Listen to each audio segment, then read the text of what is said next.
Chapter 80. The Accusation. M. D'Avrigny soon restored the magistrate to consciousness, who had looked like a second corpse in that chamber of death. "Oh, death is in my house," cried Villefort. "Say, rather crime," replied the doctor. "M. D'Avrigny," cried Villefort, "I cannot tell you all I feel at this moment. Terror, grief, madness." "Yes," said M. D'Avrigny, with an imposing calmness, "but I think it is now time to act. I think it is time to stop this torrent of mortality. I can no longer bear to be in possession of these secrets without the hope of seeing the victims and society generally revenged." Villefort cast a gloomy look around him. "In my house," murmured he, "in my house." "Come, magistrate," said M. D'Avrigny, "show yourself a man. As an interpreter of the law, do honor to your profession by sacrificing your selfish interest to it." "You make me shudder, doctor. Do you talk of a sacrifice?" "I do." "Do you then suspect anyone?" "I suspect no one. Death raps at your door. It enters. It goes, not blindfolded, but circumspectly, from room to room. Well, I follow its course. I track its passage. I adopt the wisdom of the ancients, and feel my way, for my friendship for your family and my respect for you are as a twofold bandage over my eyes. Well, oh, speak, speak, doctor, I shall have courage. Well, sir, you have in your establishment or in your family, perhaps, one of the frightful monstrosities of which each century produces only one.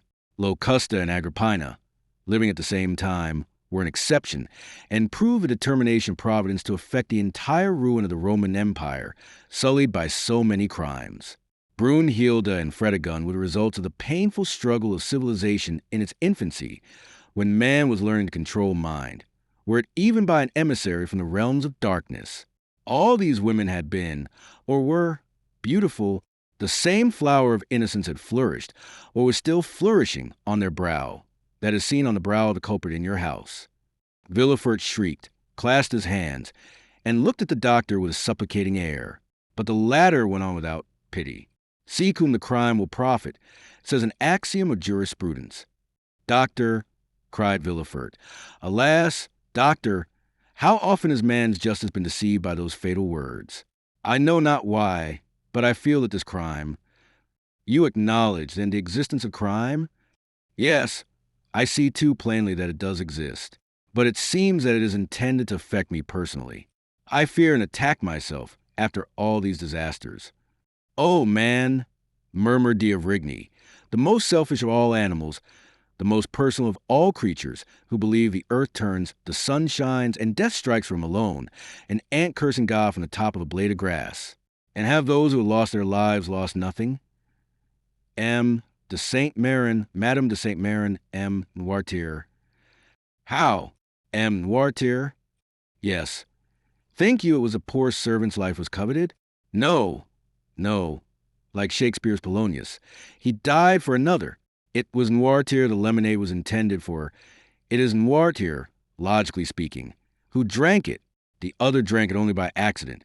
And, although Barrois is dead, it was Noirtier whose death was wished for.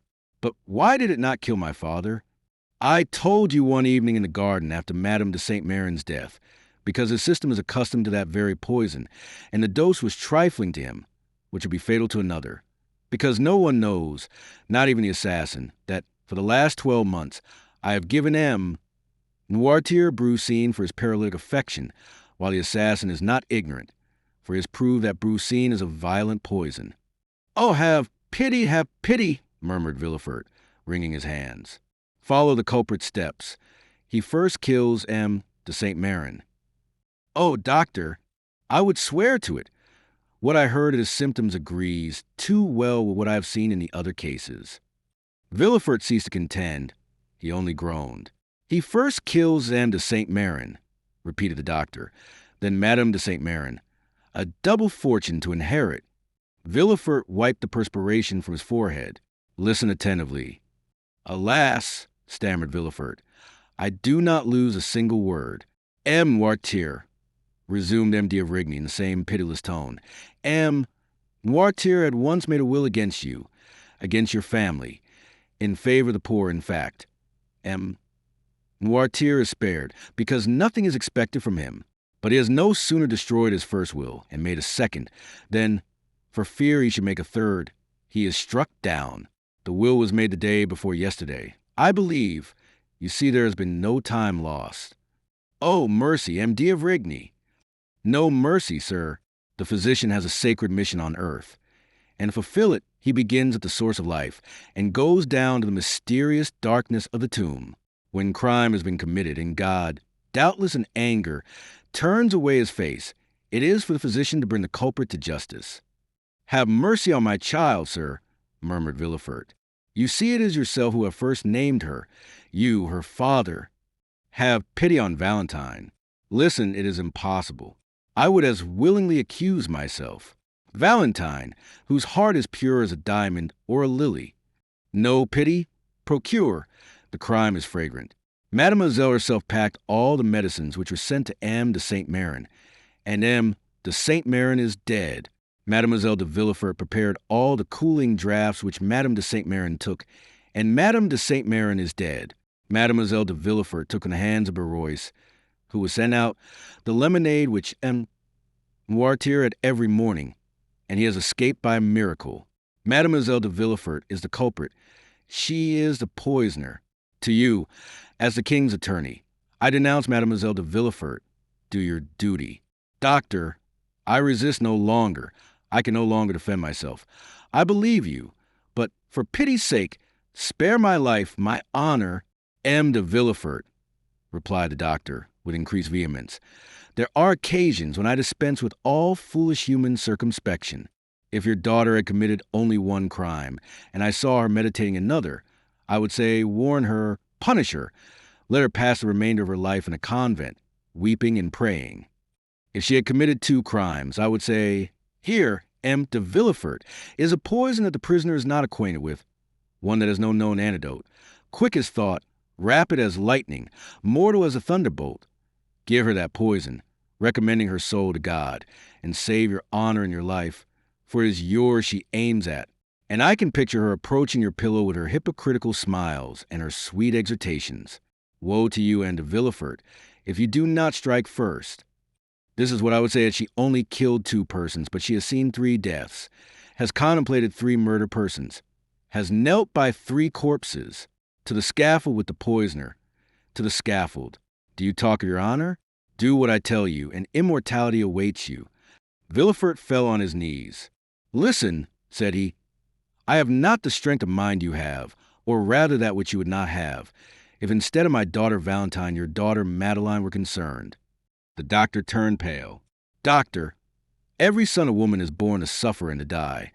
I am content to suffer and to await death. Beware, said M. d'Avrigny. It may come slowly. You will see it approach after having struck your father, your wife, perhaps your son.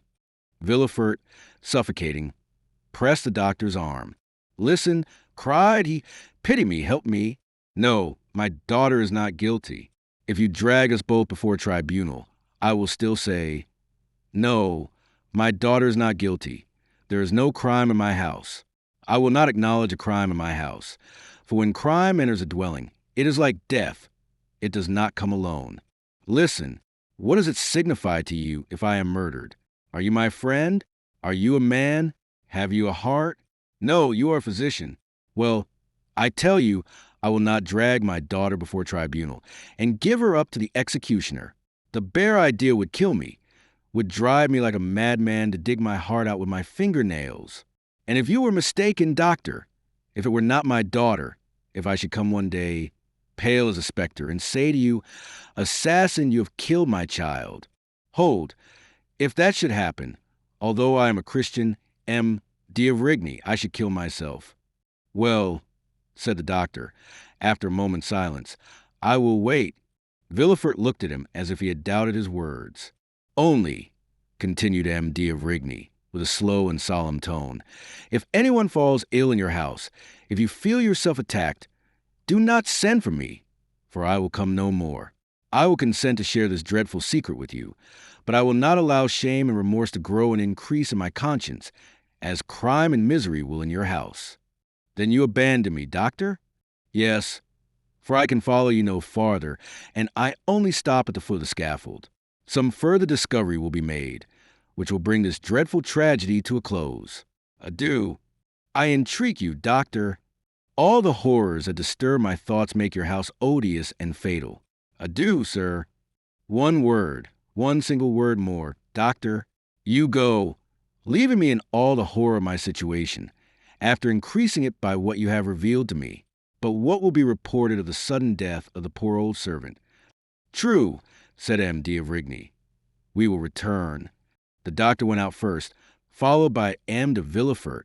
The terrified servants were on the stairs and in the passage where the doctor would pass. Sir, said d'Avrigny to Villefort, so loud that all might hear, poor Barrois has led too sedentary a life of late, accustomed formerly to ride on horseback or in the carriage to the four corners of Europe. The monotonous walk around that armchair has killed him. His blood has thickened. He was stout, had a short, thick neck. He was attacked with apoplexy, and I was called in too late. By the way, added he in a low tone, take care to throw away that cup of syrup of violets in the ashes. The doctor, without shaking hands with Villefort, without adding a word to what it said, went out amid the tears and lamentations of the whole household. The same evening, all Villefort's servants, who had assembled in the kitchen and had a long consultation, came to tell Madame de Villefort that they wished to leave. No entreaty, no proposition of increased wages could induce them to remain. To every argument they replied, "We must go, for death is in this house." They all left in spite of prayers and entreaties, testifying their regret at leaving so good a master and mistress, and especially Mademoiselle Valentine, so good, so kind, and so gentle. Villefort looked at Valentine as they said this. She was in tears, and, strange as it was, in spite of the emotions he felt at the sight of these tears, he looked also at Madame de Villefort, and it appeared to him as if a slight gloomy smile had passed over her thin lips, like a meteor seen passing inauspiciously between two clouds in a stormy sky. Chapter 81. The Room of the Retired Baker. The evening of the day on which the Count of Morcer had left Danglars' house with feelings of shame and anger at the rejection of the projected alliance, M. Andrea Cavalcanti, with curled hair, mustaches in perfect order, and white gloves which fitted admirably, had entered the courtyard of the banker's house in Rue de la Chaussée-d'Antin. He had not been more than 10 minutes in the drawing-room before he drew Danglars aside into the recess of a bow window, and, after an ingenious preamble, related to him all his anxieties and cares since his noble father's departure. He acknowledged the extreme kindness which had been shown him by the banker's family, in which he had been received as a son, and where, besides, his warmest affections had found an object on which to center in Mademoiselle Danglars. Danglars listened with the most profound attention. He had expected this declaration for the last 2 or 3 days, and when at last it came, his eyes glistened as much as they had lowered on listening to Morcerf. He would not, however, yield immediately to the young man's request, but made a few conscientious objections. "Are you not rather young, M. Andrea, to think of marrying?" "I think not, sir," replied M. Cavalcanti. "In Italy the nobility generally marry young. Life is so uncertain that we ought to secure happiness while it is within our reach." "Well, sir," said Danglars, "in case your proposals, which do me honor, are accepted by my wife and daughter, by whom shall preliminary arrangements be settled? So important a negotiation should, I think, be conducted by the respective fathers of the young people. Sir, my father is a man of great foresight and prudence. Thinking that I might wish to settle in France, he left me at his departure, together with the papers establishing my identity, a letter promising, if he approved of my choice, 150,000 livres per annum from the day I was married. So far as I can judge, I suppose this to be a quarter of my father's revenue. I, said Danglars, have always intended giving my daughter 500,000 francs as her dowry. She is, besides, my sole heiress. All would then be easily arranged if the Baroness and her daughter are willing. We should command an annuity of 175,000 livres. Supposing, also, I should persuade the Marquis to give me my capital, which is not likely, but still is possible, we would place these 2 or 3 millions in your hands, whose talent might make it realize 10%. I never give more than 4%, and generally only 3.5%, But to my son-in-law I would give 5, and we would share the profits. Very good, father-in-law, said Cavalcanti, yielding to his low-born nature, which would escape sometimes to the aristocratic gloss with which he sought to conceal it. Correcting himself immediately, he said, "Excuse me, sir. Hope alone makes me almost mad. What will not reality do?" But, said Danglars, who, on his part, did not perceive how soon the conversation, which was at first disinterested, was turning to a business transaction, "there is, doubtless, a part of your fortune your father could not refuse you?" "Which?" asked the young man. "That you inherit from your mother." "Truly, from my mother, Leonora Corsinari." "How much may it amount to?" "Indeed, sir," said Andrea, "I assure you I have never given the subject a thought, but I suppose it must have been at least 2 millions. Danglars felt as much overcome with joy as the miser who finds a lost treasure, or as the shipwrecked mariner who feels himself on solid ground instead of in the abyss which he expected would swallow him up. "Well, sir," said Andrea, bowing to the banker respectfully, "may I hope?" "You may not only hope," said Danglars, "but consider a settled thing, if no obstacle arises on your part." "I am, indeed, rejoiced," said Andrea. "But," said Danglars thoughtfully, "how is it that your patron, M. de Monte Cristo, did not make his proposal for you?" Andrea blushed imperceptibly. "I have just left the count, sir," said he. "He is, doubtless, a delightful man, but inconceivably peculiar in his ideas. He esteems me highly. He even told me he had not the slightest doubt that my father would give me the capital instead of the interest of my property. He has promised to use his influence to obtain it for me.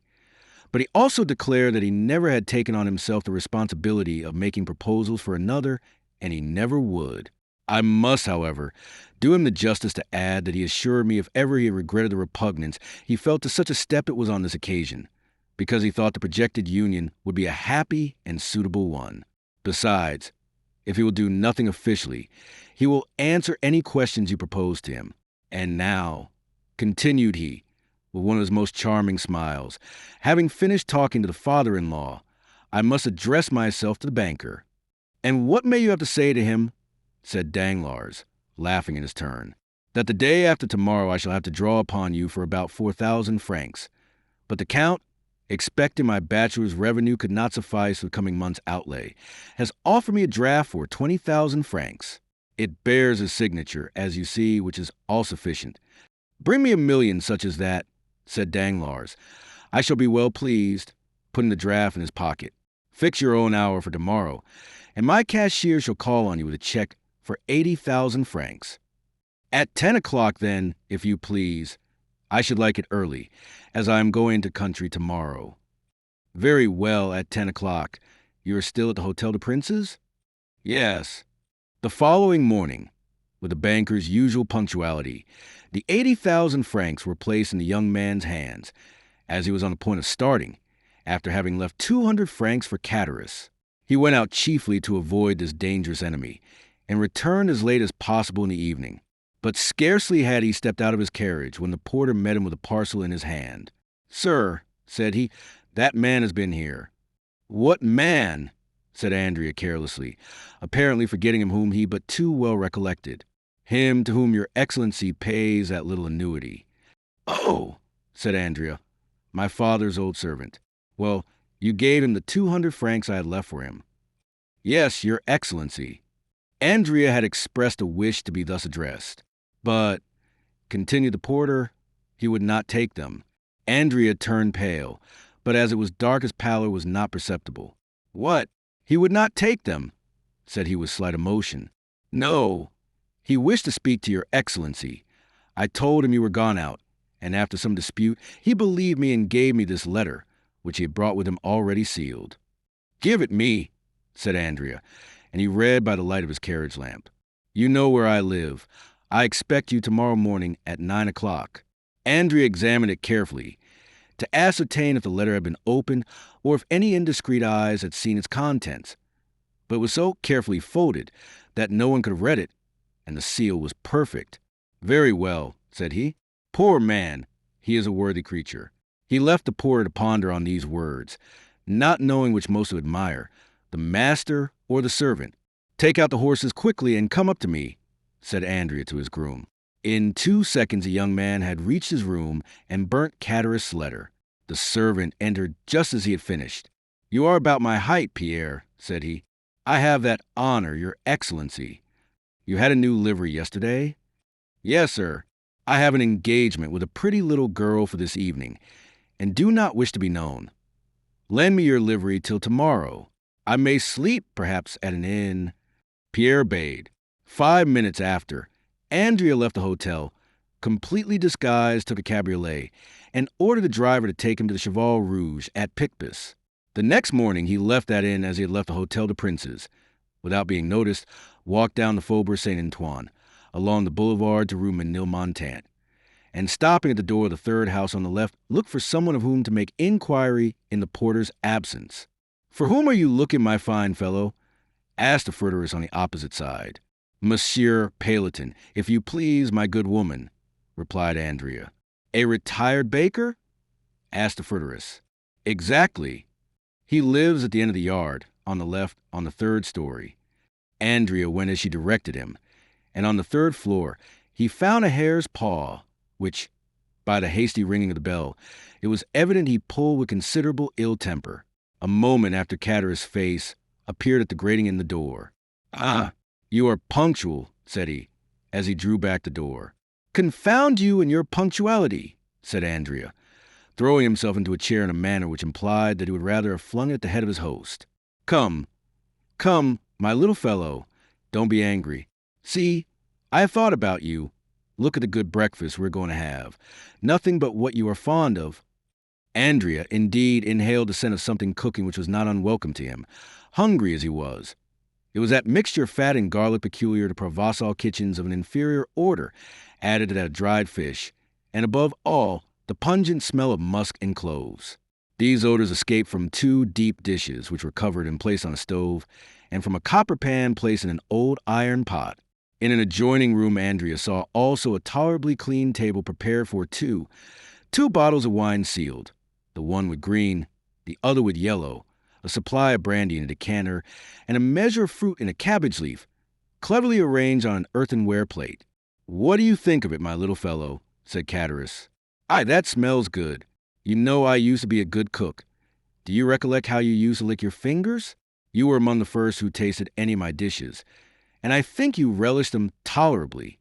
While speaking, Chatteris went on peeling a fresh supply of onions. "But," said Andrea ill-temperedly, "by my faith, it was only to breakfast with you that you disturbed me. I wish the devil had taken you." "My boy," said Chatteris sententiously, "one can talk while eating.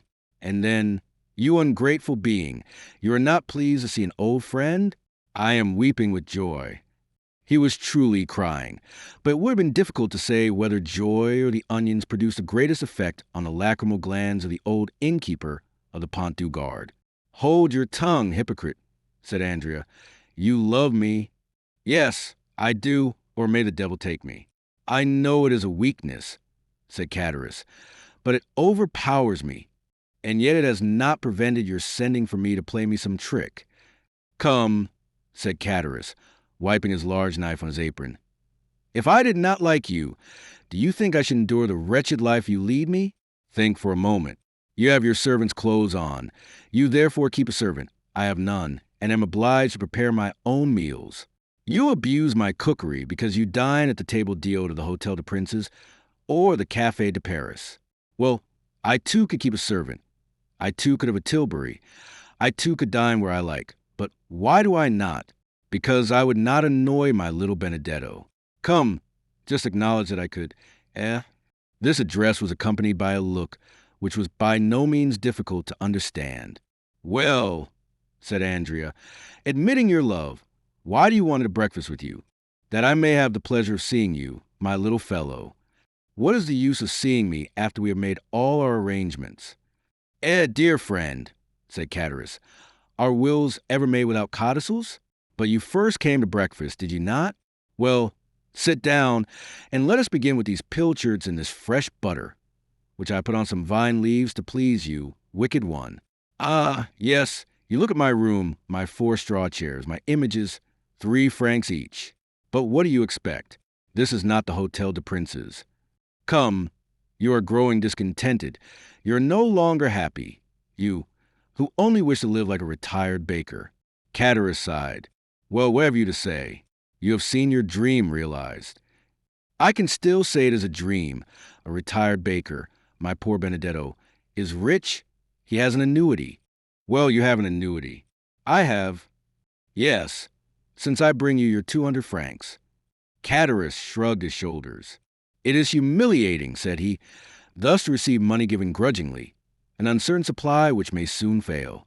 You see I am obliged to economize, in case your prosperity should cease. Well, my friend, fortune is inconstant, as the chaplain of the regiment said. I know your prosperity is great. You rascal. You are to marry the daughter of Danglars. What? Of Danglars? Yes, to be sure. Must I say Baron Danglars? I might as well say Count Benedetto. He was an old friend of mine, and if he had not so bad a memory, he ought to invite me to your wedding, seeing he came to mine. Yes, to mine. Gad, he was not so proud then. He was an underclerk to the good M. Morel.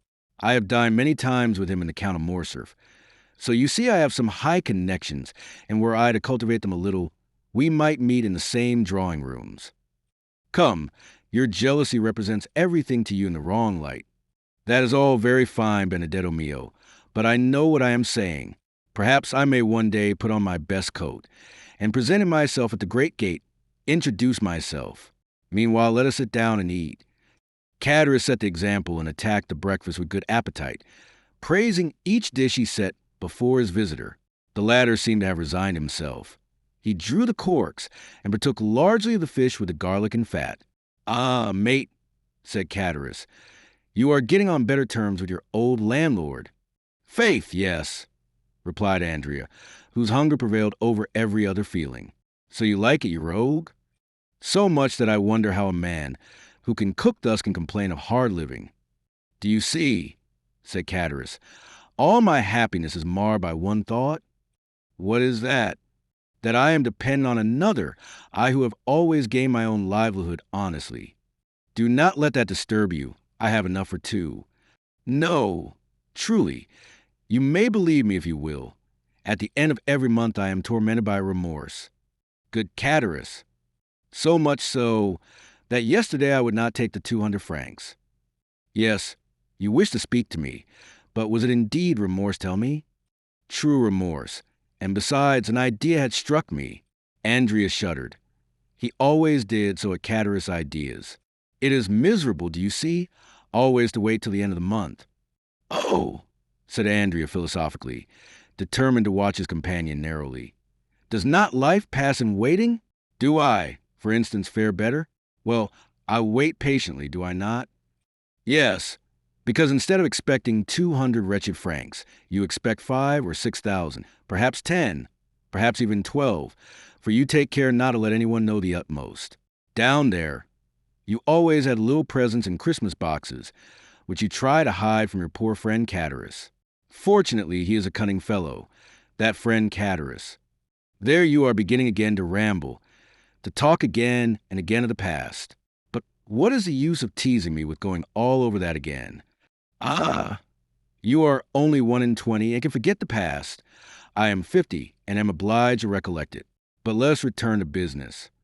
Yes, I was going to say, if I were in your place, well, I would realize. How would you realize? I would ask for 6 months in advance, under pretense of being able to purchase a farm. Then with my 6 months, I would decamp.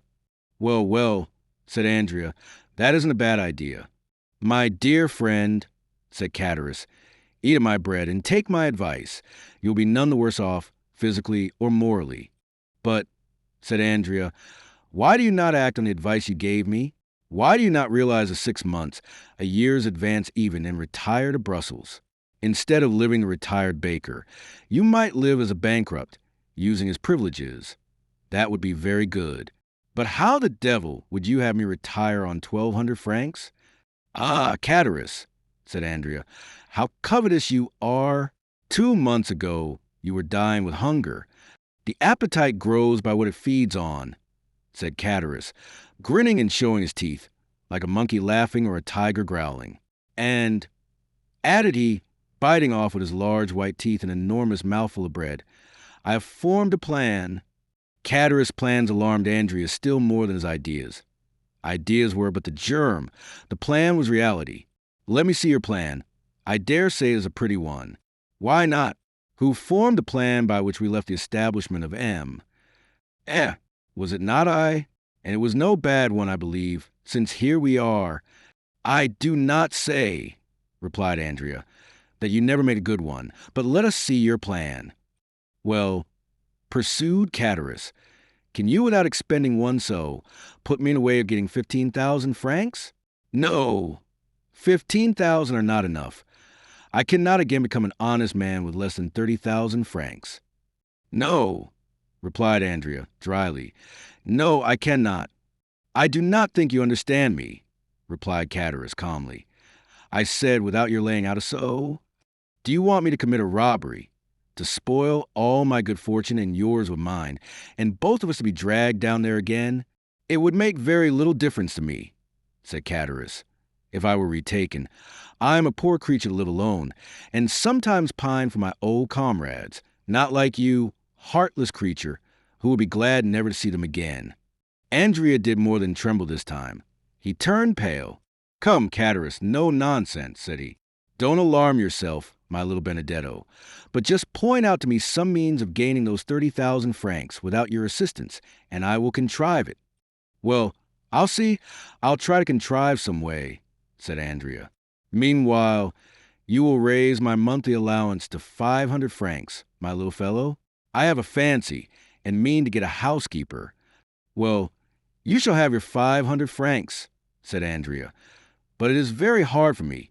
My poor Chatterus, you take advantage. Bah, said Chatterus, when you have access to countless stores. One would have said Andrea anticipated his companion's words. So did as I flashed like lightning, but it was but for a moment. True, he replied, and my protector is very kind. That dear protector, said Chatterus. And how much does he give you monthly? 5,000 francs. As many thousands as you give me hundreds. Truly, it is only bastards who are thus fortunate. 5,000 francs per month. What the devil can you do with all that?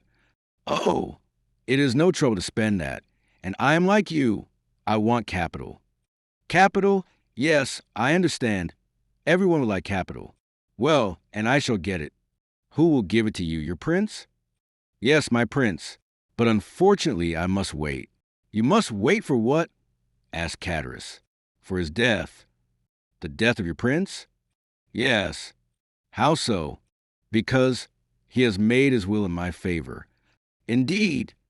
On my honor. For how much? For 500,000. Only that? It's little enough. But so it is. No, it cannot be. Are you my friend Chatterus? Yes, in life or death. Well, I will tell you a secret. What is it? But remember... Pardieu, mute as a carp. Well, I think... Andrea stopped and looked around. You think? Do not fear. Pardieu, we are alone. I think I discover my father. Your true father? Yes. Not old Cavalcante? No, for he has gone again, the true one, as you say. And that father is... Well, Chatterus, it is Monte Cristo. Bah! Yes, you understand, that explains all. He cannot acknowledge me openly, it appears. But he does it through M. Cavalcante and gives him 50,000 francs for it. 50,000 francs for being your father? I would have done it for half that, for 20,000, for 15,000. Why did you not think of me, ungrateful man? Did I know anything about it when it was all done when I was down there? Ah, truly? And you say that by his will. He leaves me 500,000 livres. Are you sure of it? He showed it me. But that is not all. There is a codicil, as I said just now. Probably. And in that codicil, he acknowledges me. Oh, the good father, the brave father, the very honest father, said Chatterus, twirling a plate in the air between his two hands. Now, Say if I conceal anything from you? No. And your confidence makes you honorable in my opinion. And your princely father, is he rich? Very rich? Yes, he is that. He does not himself know the amount of his fortune. Is it possible? It is evident enough to me, who am always at his house. The other day a banker's clerk brought him 50,000 francs in a portfolio about the size of your plate. Yesterday his banker brought him 100,000 francs in gold. Cadaris was filled with wonder. The young man's words sounded to him like metal, and he thought he could hear the rushing of cascades of Lewis. "And you go into that house?" cried he briskly. "When I like." Cadaris was thoughtful for a moment. It was easy to perceive he was revolving some unfortunate idea in his mind. Then suddenly, "How I should like to see all that," cried he. "How beautiful it must be." "It is, in fact, magnificent," said Andrea. "And does he not live in the Champs-Élysées?" "Yes, number 30. "Ah," said Cadaris. "Number 30. Yes, a fine house standing alone, between a courtyard and a garden. You must know it." "Possibly, but it is not the exterior I care for. It is the interior. What beautiful furniture there must be in it. Have you ever seen the Tuileries?" "No." "Well, it surpasses that. It must be worth one's while to stoop, Andrea, when that good Monte Cristo lets fall his purse." "It is not worth while to wait for that," said Andrea. "Money is as plentiful in that house as fruit in an orchard. But you should take me there one day with you." "How can I? On what plea?" "You are right, but you have made my mouth water. I must absolutely see it. I shall find a way." "No nonsense, Cadaris. I will offer myself as floor polisher. The rooms are all carpeted." "Well, then, I must be contented to imagine it. That is the best plan, believe me. Try at least to give me an idea of what it is." "How can I?" "Nothing is easier. Is it large?" "Middling." "How is it arranged?" "Faith, I should require pen, ink, and paper to make a plan." "They are all here," said Cadaris briskly. He fetched from an old secretaire sheet of white paper and pen and ink. "Here," said Cadaris. "Draw me all that on the paper, my boy." Andrea took the pen with an imperceptible smile and began. "The house, as I said, is between the court and the garden. In this way, do you see?" Andrea drew the garden, the court, and the house. "High walls, not more than 8 or 10 feet. "That is not prudent," said Cadaris. "In the court are orange trees in pots, turf, and clumps of flowers." "And no steel traps?" "No." "The stables are on either side of the gate, which you see there." And Andrea continued his plan. "Let us see the ground floor," said Cadaris. "On the ground floor, dining room, 2 drawing rooms, billiard room, staircase and hall, and a little back staircase. Windows. Magnificent windows, so beautiful, so large, that I believe a man of your size should pass through each frame. Why the devil have they any stairs with such windows? Luxury has everything. But shutters? Yes, but they are never used. That Count of Monte Cristo is an original, who loves to look at the sky even at night. And where do the servants sleep? Oh, they have a house to themselves. Picture to yourself a pretty coach house at the right-hand side, where the ladders are kept. Well, over that coach house are the servants' rooms, with bells corresponding with the different apartments. Diable bells, did you say? What do you mean? Oh, nothing. I only say they cost a load of money to hang. And what is the use of them? I should like to know. There used to be a dog let loose in the yard at night, but has been taken to the house at Château, to that you went to, you know. Yes. I was saying to him only yesterday, you are imprudent, Monsieur Count, for when you go to Château and take your servants, the house is left unprotected. Well, said he, what next? Well, next, some day you will be robbed. What did he answer? He quietly said, what do I care if I am? Andrea, he has some secretaire with a spring. How do you know? Yes, which catches a thief in a trap and plays a tune. I was told there were such at the last exhibition. He has simply a mahogany secretaire, in which the key is always kept. And he is not robbed. No, his servants are all devoted to him.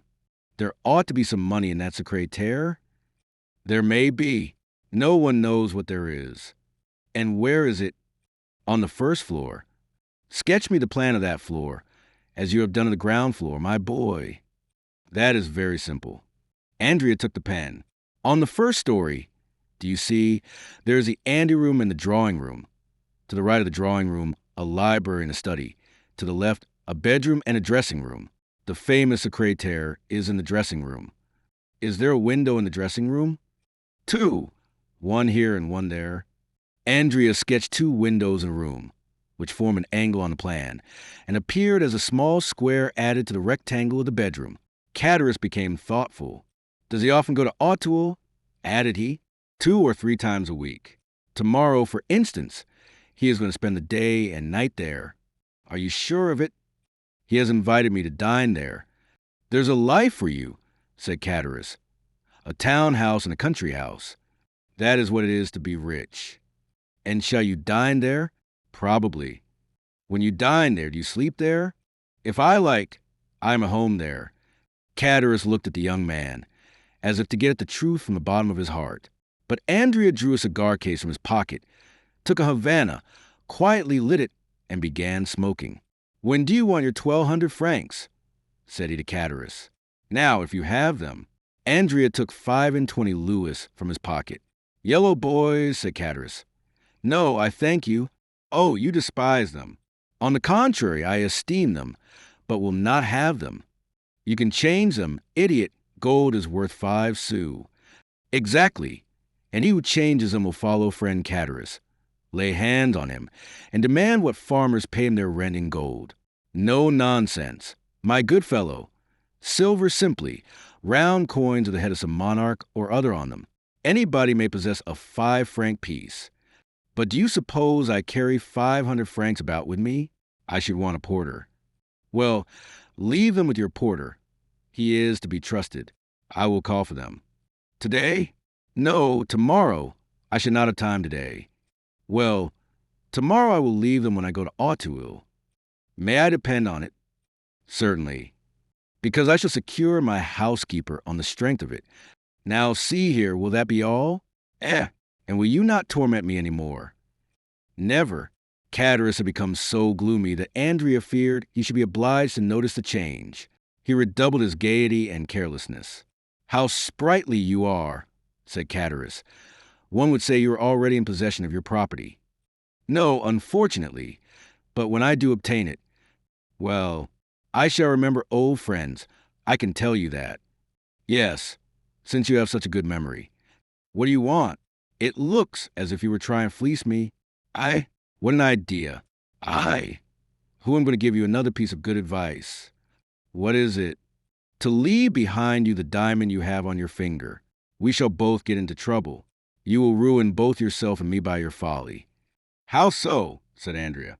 How? You put on a livery. You disguise yourself as a servant, and yet keep a diamond on your finger worth 4,000 or 5,000 francs. You guess well. I know something of diamonds. I have had some. You do well to boast of it, said Andrea, who, without becoming angry, as Catullus feared, at this new extortion, quietly resigned the ring. Catullus looked so closely at it that Andrea well knew that he was examining to see if all the edges were perfect. It is a false diamond, said Catullus. You are joking now, replied Andrea. Do not be angry, we can try it.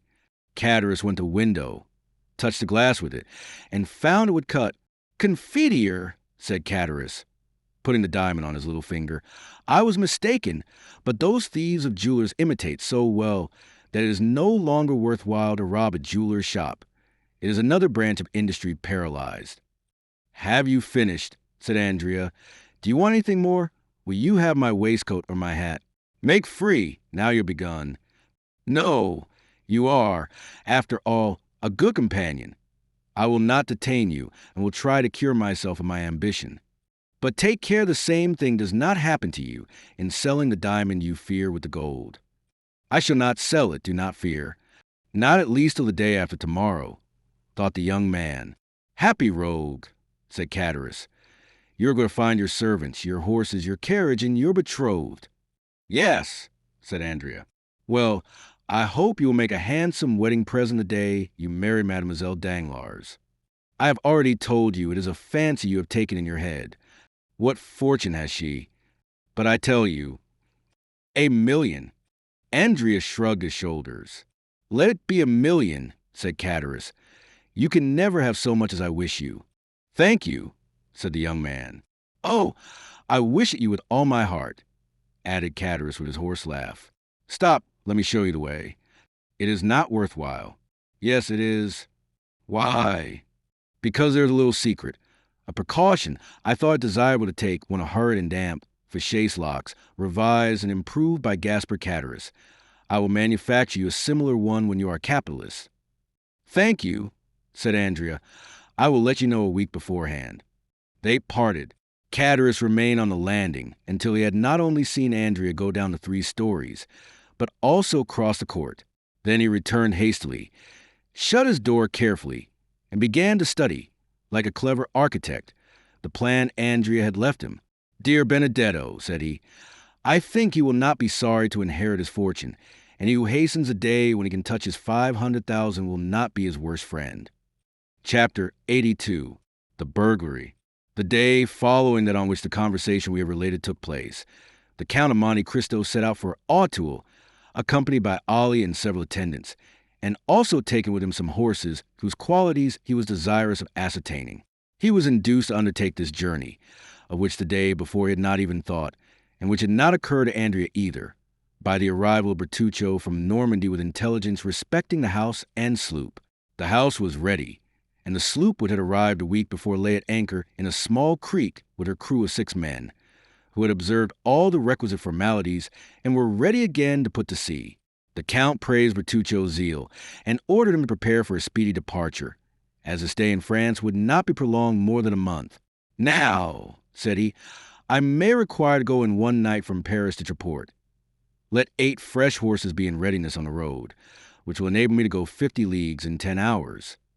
Your Highness had already expressed that wish, said Bertuccio, and the horses are ready.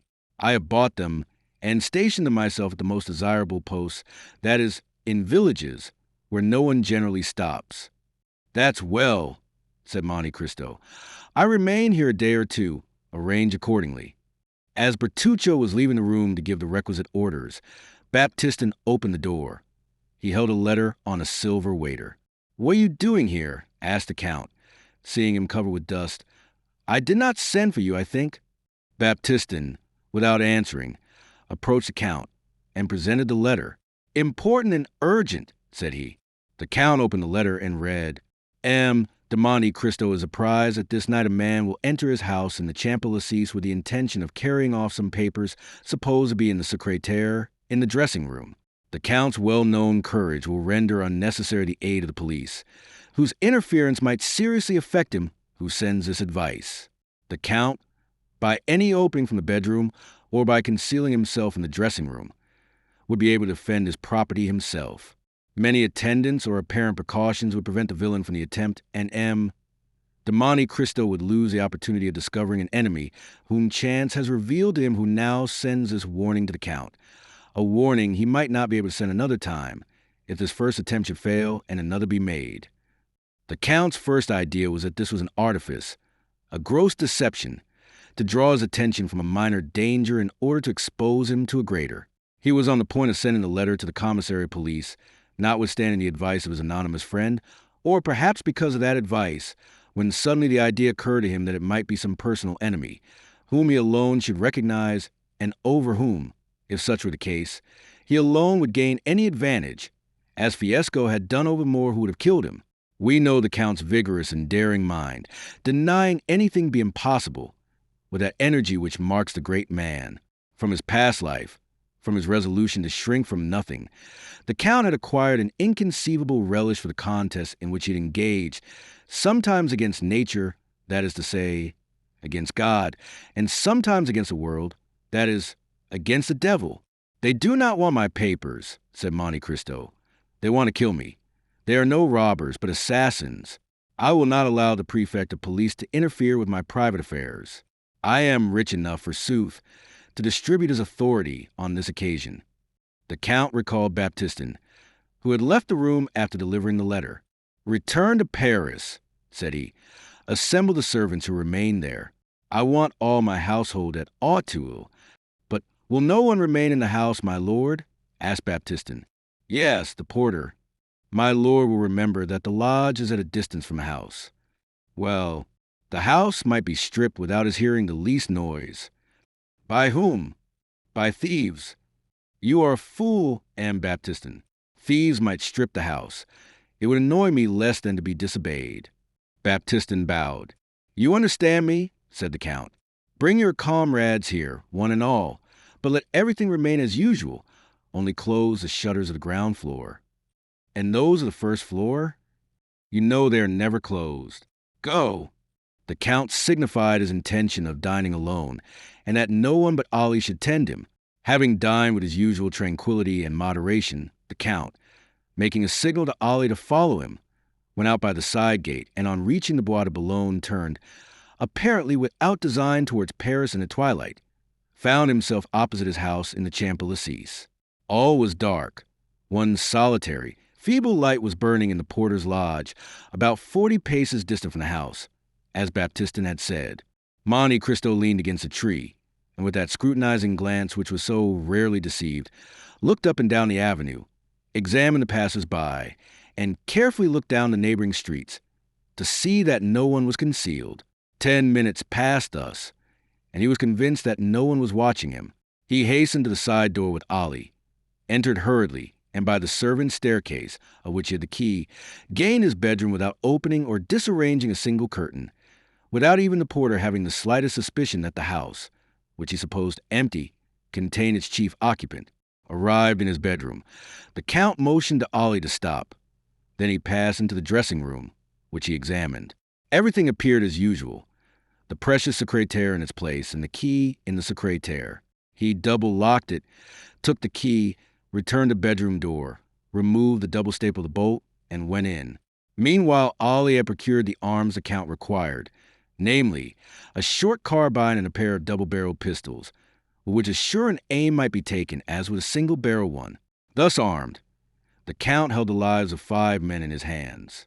It was about 9:30. The Count and Ollie ate in haste a crust of bread and drank a glass of Spanish wine. Then Monte Cristo slipped aside one of the movable panels, which enabled him to see into the adjoining room.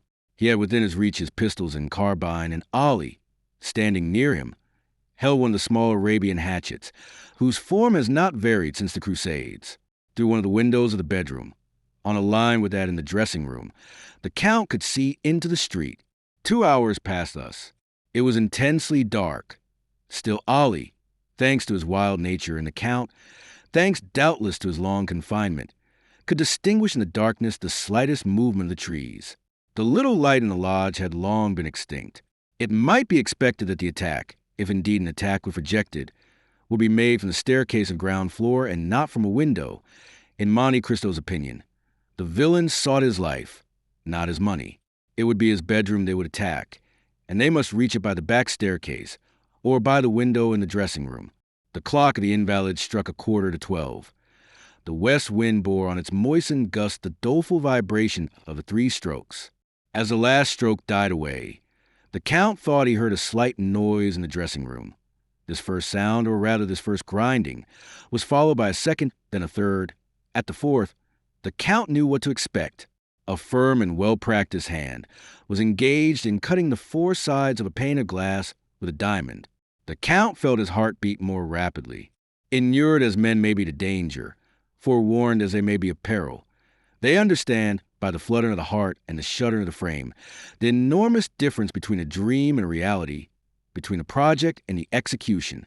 However, Monte Cristo only made a sign to apprise Ollie, who, understanding that danger was approaching from the other side, drew nearer to his master. Monte Cristo was eager to ascertain the strength and number of his enemies. The window whence the noise proceeded was opposite the opening by which the Count could see into the dressing-room. He fixed his eyes on that window. He distinguished a shadow in the darkness. Then one of the panes became quite opaque, as if a sheet of paper were stuck on the outside. Then the square cracked without falling. Through the opening an arm was passed to find the fastening. Then a second. The window turned on its hinges, and a man entered. He was alone. "That's a daring rascal," whispered the Count. At that moment, Ali touched him slightly on the shoulder.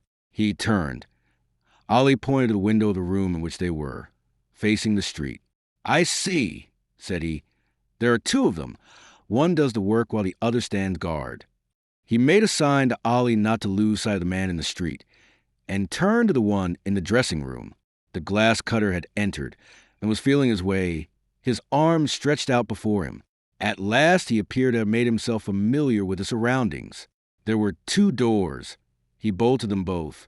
When he drew near to the bedroom door, Monte Cristo expected that he was coming in and raised one of his pistols, but he simply heard the sound of the bolts sliding in their copper rings. It was only a precaution. The nocturnal visitor, ignorant of the fact that the Count had removed the staples, might now think himself at home and pursue his purpose with full security. Alone and free to act as he wished, the man then drew from his pocket something which the Count could not discern, placed it on a stand, then went straight to the secrétaire, felt the lock, and contrary to his expectation found that the key was missing. But the glass cutter was a prudent man who had provided for all emergencies.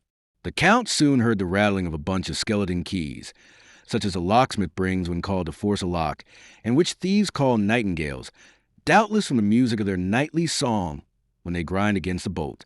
"Aha!" whispered Monte Cristo with a smile of disappointment. "He is only a thief." But the man in the dark could not find the right key. He reached the instrument he had placed on the stand, touched the spring, and immediately a pale light, just bright enough to render objects distinct, was reflected on his hands and countenance. "By heavens!" exclaimed Monte Cristo, starting back. "It is—" Ali raised his hatchet. "Don't stir," whispered Monte Cristo, "and put down your hatchet. We shall require no arms." Then he added some words in a low tone, for the exclamation which surprise had drawn from the Count, faint as it had been, had startled the man who remained in the pose of the old knife grinder. It was an order the Count had just given, for immediately Ali went noiselessly and returned bearing a black dress and a three-cornered hat. Meanwhile, Monte Cristo had rapidly taken off his greatcoat, waistcoat, and shirt, and one might distinguish by the glimmering through the open panel that he wore a pliant tunic of steel mail, of which the last in France, where daggers are no longer dreaded, was worn by King Louis XVI, who feared the dagger at his breast, and whose head was cleft with a hatchet. The tunic soon disappeared under a long cassock, as did his hair under a priest's wig. The three-corner hat over this effectually transformed the Count into an abbé. The man, hearing nothing more, stood erect, and while Monte Cristo was completing his disguise, had advanced straight to the secrétaire, whose lock was beginning to crack under his nightingale. "Try again," whispered the Count, who depended on the secret spring, which was unknown to the picklock. Clever as he might be, "Try again. You have a few minutes' work there." And he advanced to the window. The man whom he had seen seated on a fence had got down and was still pacing the street. But, strange as it appeared, he cared not for those who might pass from the avenue of the Champs-Élysées or by the Faubourg Saint-Honoré. His attention was engrossed with what was passing at the Count's, and his only aim appeared to be to discern every movement in the dressing room. Monte Cristo suddenly struck his finger on his forehead, and a smile passed over his lips. Then, drawing near to Ali, he whispered, "Remain here, concealed in the dark, and whatever noise you hear, whatever passes, only come in or show yourself if I call you." Ali bowed in token of strict obedience.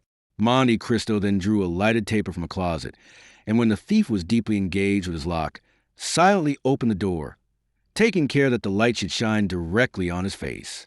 The door opened so quietly that the thief heard no sound, but, to his astonishment, the room was suddenly illuminated. He turned. "Ah, good evening, my dear Catharus," said Monte Cristo. "What are you doing here at such an hour?" "The Abbé Busoni," exclaimed Catharus, and not knowing how the strange apparition could have entered when he bolted the doors, he let fall his bunch of keys and remained motionless and stupefied. The Count placed himself between Catharus and the window, thus cutting off from the thief his only chance of retreat. "The Abbé Busoni," repeated Catharus, fixing his haggard gaze on the Count. "Yes, undoubtedly, the Abbé Busoni himself," replied Monte Cristo. "And I am very glad you recognize me. Dear Catharus. It proves you have a good memory, for it must be about 10 years since we last met. This calmness of Busoni, combined with his irony and boldness, staggered Catharus. The Abbé, murmured he, clenching his fists and his teeth chattering. So you would rob the Count of Monte Cristo? Continued the false Abbé. Reverend sir, murmured Catharus, seeking to regain the window, which the Count pitilessly blocked. Reverend sir, I don't know. Believe me, I take my oath. A pane of glass out, continued the Count. A dark lantern, a bunch of false keys, a secretaire half forced. It is tolerably evident. Catharus was choking. He looked around for some corner to hide in, some way of escape. Come, continued the Count. I see you are still the same, an assassin. Reverend sir, since you know everything, you know it was not I, it was La Carcani. That was proved at the trial, since I was only condemned to the galleys. Is your time, then, expired, since I find you in a fair way to return there? No, reverend sir, I have been liberated by someone. That someone has done society a great kindness. Ah, said Catharus, I had promised. And you are breaking your promise, interrupted Monte Cristo. Alas, yes, said Catharus very uneasily. A bad relapse that will lead you, if I mistake not, to the place to grieve. So much the worse, diavolo, as they say in my country. Reverend sir, I am impelled. Every criminal says the same thing. Poverty. Pshaw, said Busoni disdainfully. Poverty may make a man beg, steal a loaf of bread at a baker's door, but not cause and open a secretaire in a house supposed to be inhabited. And when the jeweler Johannes had just paid you 45,000 francs for the diamond I had given you, and you killed him to get the diamond and the money both, was that also poverty? Pardon, reverend sir, said Catharus. You have saved my life once. Save me again. That is but poor encouragement. Are you alone, reverend sir, or have you there soldiers ready to seize me? I am alone, said the abbé, and I will again have pity on you, and will let you escape at the risk of the fresh miseries my weakness may lead to, if you tell me the truth. Ah, reverend sir, cried Catharus, clasping his hands, and drawing nearer to Monte Cristo, I may indeed say you are my deliverer. You mean to say you have been freed from confinement? Yes, that is true, reverend sir. Who was your liberator? An Englishman. What was his name? Lord Wilmore. I know him. I shall know if you lie. Ah, reverend sir, I tell you the simple truth. Was this Englishman protecting you? No, not me, but a young Corsican, my companion. What was this young Corsican's name? Benedetto. Is that his Christian name? He had no other. He was a foundling. Then this young man escaped with you? He did. In what way? We were working at St. Mandrier, near Toulon. Do you know St. Mandrier? I do. In the hour of rest, between noon and 1 o'clock. Galley slaves having a nap after dinner. We may well pity the poor fellows, said the abbé. Nay, said Catharus, one can't always work. One is not a dog. So much the better for the dogs, said Monte Cristo. While the rest slept, then we went away a short distance. We severed our fetters with a file the Englishman had given us, and swam away. And what has become of this Benedetto? I don't know. You ought to know. No, in truth, we parted at Hyers, and, to give more weight to his protestation, Catharus advanced another step towards the abbé, who remained motionless in his place, as calm as ever, and pursuing his interrogation. You lie, said the abbé Busoni, with a tone of irresistible authority. Reverend sir, you lie. This man is still your friend, and you, perhaps, make use of him as your accomplice. Oh, reverend sir, since you left Toulon, what have you lived on? Answer me. On what I could get. You lie, repeated the abbé a third time, with a still more imperative tone. Catharus, terrified, looked at the Count. You have lived on the money he has given you. True, said Catharus. Benedetto has become the son of a great lord. How can he be the son of a great lord? A natural son. And what is that great lord's name? The Count of Monte Cristo, the very same in whose house we are. Benedetto the Count's son? Replied Monte Cristo, astonished in his turn. Well, I should think so, since the Count has found him a false father, since the Count gives him 4,000 francs a month and leaves him 500,000 francs in his will. Ah, yes, said the factitious abbé, who began to understand. And what name does the young man bear meanwhile? Andrea Cavalcanti. Is it, then, that young man whom my friend the Count of Monte Cristo has received into his house, and who is going to marry Mademoiselle Danglars? Exactly. And you suffer that, you wretch? You, who know his life and his crime? Why should I stand in a comrade's way? Said Chatteris. You are right. It is not you who should apprise M. Danglars, it is I.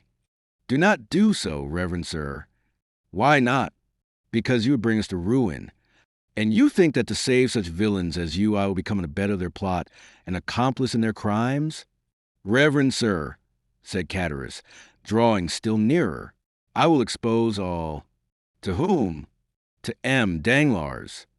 By heaven, cried Chatteris, drawing from his waistcoat an open knife, and striking the Count in the breast, you should disclose nothing, reverend sir. To Chatteris' great astonishment, the knife, instead of piercing the Count's breast, flew back blunted. At the same moment, the Count seized with his left hand the assassin's wrist, and wrung it with such strength that the knife fell from his stiffened fingers, and Chatteris uttered a cry of pain. But the Count, disregarding his cry, continued to wring the bandaged wrist until, his arm being dislocated, he fell first on his knees, then flat on the floor. The Count then placed his foot on his head, saying, I know not what restrains me from crushing thy skull, rascal. Ah, mercy, mercy, cried Chatteris. The Count withdrew his foot. Rise, said he.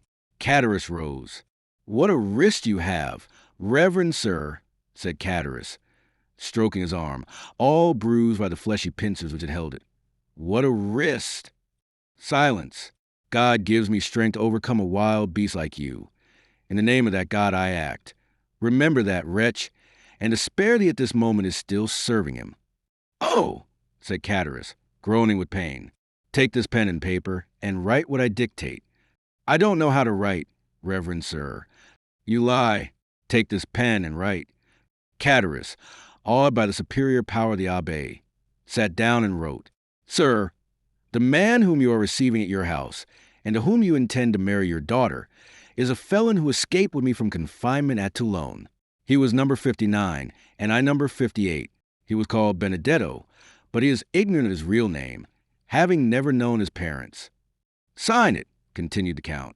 But would you ruin me? If I sought your ruin, fool, I should drag you to the first guardhouse. Besides, when that note is delivered, in all probability you will have no more to fear. Sign it, then. Chatteris signed it. The address, to Monsieur the Baron Danglars, banker, Rue de la Chaussée-d'Antin. Chatteris wrote the address. The abbé took the note. Now, said he, that suffices. Begone. Which way? The way you came. You wish me to get out at that window? You got in very well. Oh, you have some design against me, reverend sir. Idiot, what design can I have? Why, then, not let me out by the door. What would be the advantage of waking the porter? Ah, reverend sir, tell me, do you wish me dead? I wish what God wills. But swear that you will not strike me as I go down.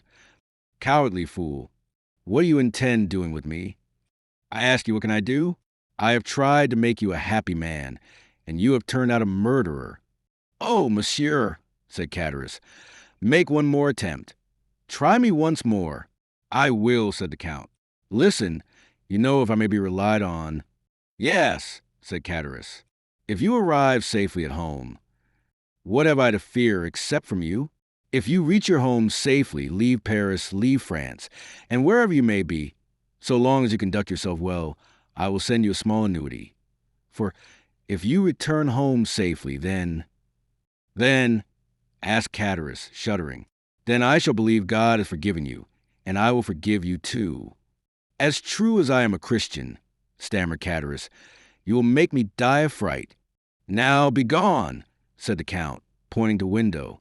Chatteris, scarcely yet relying on this promise, put his legs out of the window and stood on the ladder. "Now go down," said the abbé, folding his arms. Understanding he had nothing more to fear from him, Catharus began to go down. Then the Count brought the taper to the window, that it might be seen in the Champs Elysees that a man was getting out of the window while another held a light. "What are you doing, reverend sir? Suppose a watchman should pass." And he blew out the light. He then descended.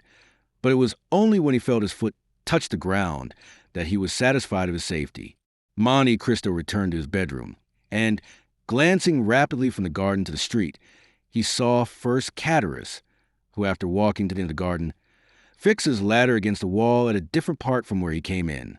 The Count, then looking over into the street, saw the man who appeared to be waiting run in the same direction, and place himself against the angle of the wall where Catharus would come over. Catharus climbed the ladder slowly and looked over the coping to see if the street was quiet. No one could be seen or heard. The clock of the Invalides struck 1. Then Catharus sat astride the coping and, drawing up his ladder, passed it over the wall. Then he began to descend, or rather to slide down by the 2 stanchions, which he did with ease which proved how accustomed he was to the exercise. But, once started, he could not stop. In vain did he see a man start from the shadow when he was halfway down. In vain did he see an arm raised as he touched the ground. Before he could defend himself, that arm struck him so violently in the back that he let go the ladder, crying, "Help!" A second blow struck him almost immediately in the side, and he fell, calling, "Help! Murder!" Then, as he rolled on the ground, his adversary seized him by the hair and struck him a third blow in the chest. This time Catharus endeavored to call again, but he could only utter a groan, and he shuddered as the blood flowed from his 3 wounds. The assassin, finding that he no longer cried out, lifted his head up by the hair. His eyes were closed, and the mouth was distorted. The murderer, supposing him dead, let fall his head and disappeared. Then Catharus, feeling that he was leaving him, raised himself on his elbow, and with a dying voice cried with great effort, "Murder, I am dying. Help, reverend sir, help!" This mournful appeal pierced the darkness. The door of the back staircase opened, then the side gate of the garden, and Ali and his master were on the spot with lights. Chapter 83. The Hand of God. Catharus continued to call piteously, "Help, reverend sir, help!" "What is the matter?" asked Monte Cristo. "Help!" cried Catharus. "I am murdered."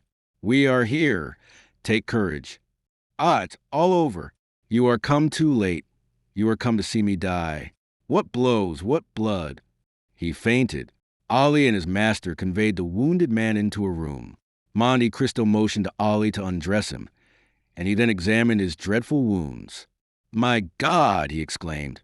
"Thy vengeance is sometimes delayed, but only that it may fall the more effectually." Ali looked at his master for further instructions. "Bring here immediately the king's attorney, and de Villefort, who lives in the Faubourg Saint-Honoré. As you pass the lodge, wake the porter, and send him for a surgeon." Ali obeyed, leaving the abbé alone with Catharus, who had not yet revived. When the wretched man again opened his eyes, the Count looked at him with a mournful expression of pity, and his lips moved as if in prayer. "A surgeon, reverend sir, a surgeon," said Catharus. "I have sent for one," replied the abbé. "I know he cannot save my life, but he may strengthen me to give my evidence." "Against whom?" "Against my murderer." "Did you recognize him?" "Yes, it was Benedetto." "The young Corsican?" "Himself." "Your comrade?" "Yes." "After giving me the plan of this house, doubtless hoping I should kill the Count, and he thus become his heir, or that the Count would kill me, and I should be out of his way, he waylaid me, and has murdered me. I have also sent for the procurer. He will not come in time. I feel my life fast ebbing." "Wait a moment," said Monte Cristo. He left the room, and returned in 5 minutes with a file. The dying man's eyes were all the time riveted on the door, through which he hoped succor would arrive. "Hasten, reverend sir, hasten! I shall faint again." Monte Cristo approached, and dropped on his purple lips 3 or 4 drops of the contents of the file. Catharus drew a deep breath. "Oh," said he, "that is life to me more and more." "2 drops more would kill you," replied the abbé. "Oh!" "Send for someone to whom I could denounce the wretch." "Shall I write your deposition?" "You can sign it." "Yes, yes." said Chatteris, and his eyes glistened at the thought of this posthumous revenge. Monte Cristo wrote, I die. Murder by the Corsican Benedetto, my comrade in the galleys at Toulon, number 59. Quick, quick, said Chatteris, or I shall be unable to sign it. Monte Cristo gave the pen to Chatteris, who collected all his strength, signed it, and fell back on his bed, saying, You will relate all the rest, Reverend Sir. You will say, he calls himself Andrea Cavalcanti. He lodges at the Hotel de Princes. Oh, I am dying. He again fainted. The abbé made him smell the contents of the phial, and he again opened his eyes. His desire for revenge had not forsaken him. Ah, you will tell all I have said, will you not, Reverend Sir? Yes, and much more. What more will you say? I will say, he had doubtless given you the plan of this house, in the hope the Count would kill you. I will say, likewise, he had apprised the Count by a note of your intention, and, the Count being absent, I read the note and sat up to await you. And he will be guillotined, will he not? Said Chatteris. Promise me that, and I will die with that hope. I will say, continued the Count, that he followed and watched you the whole time, and when he saw you leave the house, ran to the angle of the wall to conceal himself. Did you see all that? Remember my words. If you return home safely, I shall believe God has forgiven you, and I will forgive you also. And you did not warn me, cried Chatteris, raising himself on his elbows. You knew I should be killed on leaving this house, and did not warn me. No, for I saw God's justice placed in the hands of Benedetto, and should have thought it sacrilege to oppose the designs of Providence. God's justice. Speak not of it, Reverend Sir. If God were just, you know how many will be punished who now escape. Patience, said the abbé, in a tone which made the dying man shudder. Have patience. Chatteris looked at him with amazement. Besides, said the abbé, God is merciful to all, as he has been to you. He is first a father, then a judge. Do you then believe in God? Said Chatteris. Had I been so unhappy as not to believe in him until now, said Monte Cristo, I must believe on seeing you. Chatteris raised his clenched hands toward heaven. Listen, said the abbé, extending his hand over the wounded man, as if to command him to believe. This is what the God in whom, on your deathbed, you refuse to believe, has done for you. He gave you health, strength, regular employment, even friends, a life, in fact, which a man might enjoy with a calm conscience. Instead of improving these gifts, rarely granted so abundantly, this has been your course. You have given yourself up to sloth and drunkenness, and in a fit of intoxication have ruined your best friend. Help! Cried Chatteris. I require a surgeon, not a priest. Perhaps I am not mortally wounded. I may not die. Perhaps they can yet save my life. Your wounds are so far mortal that, without the 3 drops I gave you, you would now be dead. Listen, then. Ah, murmured Chatteris. What a strange priest you are. You drive the dying to despair, instead of consoling them.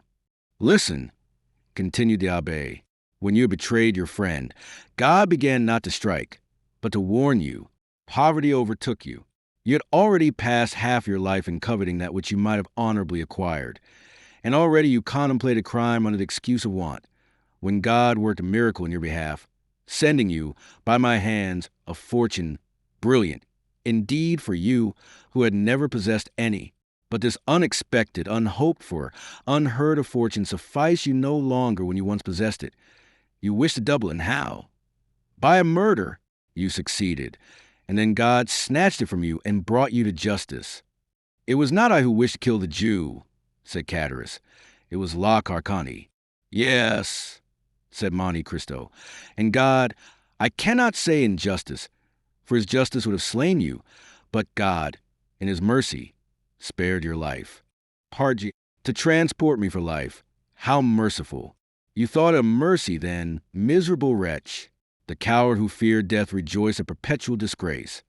For like all galley slaves, you said, I may escape from prison. I cannot from the grave. And you said truly, the way was open for you unexpectedly. An Englishman visited Toulon, who had vowed to rescue 2 men from infamy, and his choice fell on you and your companion. You received a second fortune. Money and tranquility were restored to you. and you, who have been condemned to a felon's life, might live as other men. Then, wretched creature, then you tempted God a third time. I have not enough, you said, when you had more than you before possessed, and you committed a third crime without reason, without excuse. God is wearied. He has punished you. Chatterus was fast sinking. Give me drink, said he. I thirst, I burn. Monte Cristo gave him a glass of water. And yet that villain Benedetto will escape. No one, I tell you, will escape. Benedetto will be punished.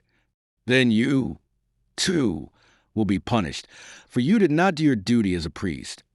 You should have prevented Benedetto from killing me. I, said the Count, with a smile which petrified the dying man, when you had just broken your knife against the coat of mail which protected my breast. Yet perhaps if I had found you humble and penitent, I might have prevented Benedetto from killing you. But I found you proud and bloodthirsty, and I left you in the hands of God. I do not believe there's a God, howled Chatterus. You do not believe it. You lie, you lie. Silence, said the abbé. You will force the last drop of blood from your veins. What? You do not believe in God when he is striking you dead? You will not believe in him, who requires but a prayer, a word, a tear, and he will forgive? God, who might have directed the assassin's dagger so as to end your career in a moment, has given you this quarter of an hour for repentance. Reflect, then, wretched man, and repent. No, said Chatterus. No, I will not repent. There is no God. There is no providence. All comes by chance. There is a providence, there is a God, said Monte Cristo, of whom you are a striking proof, as you lie in utter despair, denying him, while I stand before you rich, happy, safe, and entreating that God in whom you endeavor not to believe, while in your heart you still believe in him. But who are you, then? Asked Chatterus, fixing his dying eyes on the Count. Look well at me, said Monte Cristo, putting the light near his face. Well, the Abbé Busoni. Monte Cristo took off the wig which disfigured him, and let fall his black hair, which added so much to the beauty of his pallid features. Oh, said Chatterus, thunderstruck, but for that black hair, I should say you were the Englishman, Lord Wilmore. I am neither the Abbé Busoni nor Lord Wilmore, said Monte Cristo. Think again. Do you not recollect me? There was a magic effect in the Count's words, which once more revived the exhausted powers of the miserable man. Yes, indeed, said he. I think I have seen you, and known you formerly. Yes, Chatterus, you have seen me. You knew me once. Who, then, are you? And why, if you knew me, do you let me die? Because nothing can save you. Your wounds are mortal. Had it been possible to save you, I should have considered it another proof of God's mercy, and I would again have endeavored to restore you. I swear by my father's tomb. By your father's tomb, said Chatterus, supported by a supernatural power, and half raising himself to see more distinctly the man who had just taken the oath which all men hold sacred. Who, then, are you? The Count had watched the approach of death. He knew this was the last struggle. He approached the dying man, and, leaning over him with a calm and melancholy look, he whispered, I am, and his almost closed lips uttered a name, so low that the Count himself appeared afraid to hear it. Chatterus, who had raised himself on his knees and stretched out his arm, tried to draw back, then clasping his hands, and raising them with a desperate effort, Oh, my God, said he, pardon me for having denied thee. Thou dost exist. Thou art indeed man's father in heaven, and his judge on earth. My God, my Lord, I have long despised thee. Pardon me, my God. Receive me, oh, my Lord. Chatterus sighed deeply and fell back with a groan. The blood no longer flowed from his wounds. He was dead. One, said the Count mysteriously, his eyes fixed on the corpse, disfigured by so awful a death. 10 minutes afterward the surgeon and procureur arrived, the one accompanied by the porter, the other by Ollie, and were received by the Abbé Busoni, who was praying by the side of the corpse. Chapter 84. Beecham. The daring attempt to rob the Count was the topic of conversation throughout Paris for the next fortnight. The dying man had signed a deposition declaring Benedetto to be the assassin.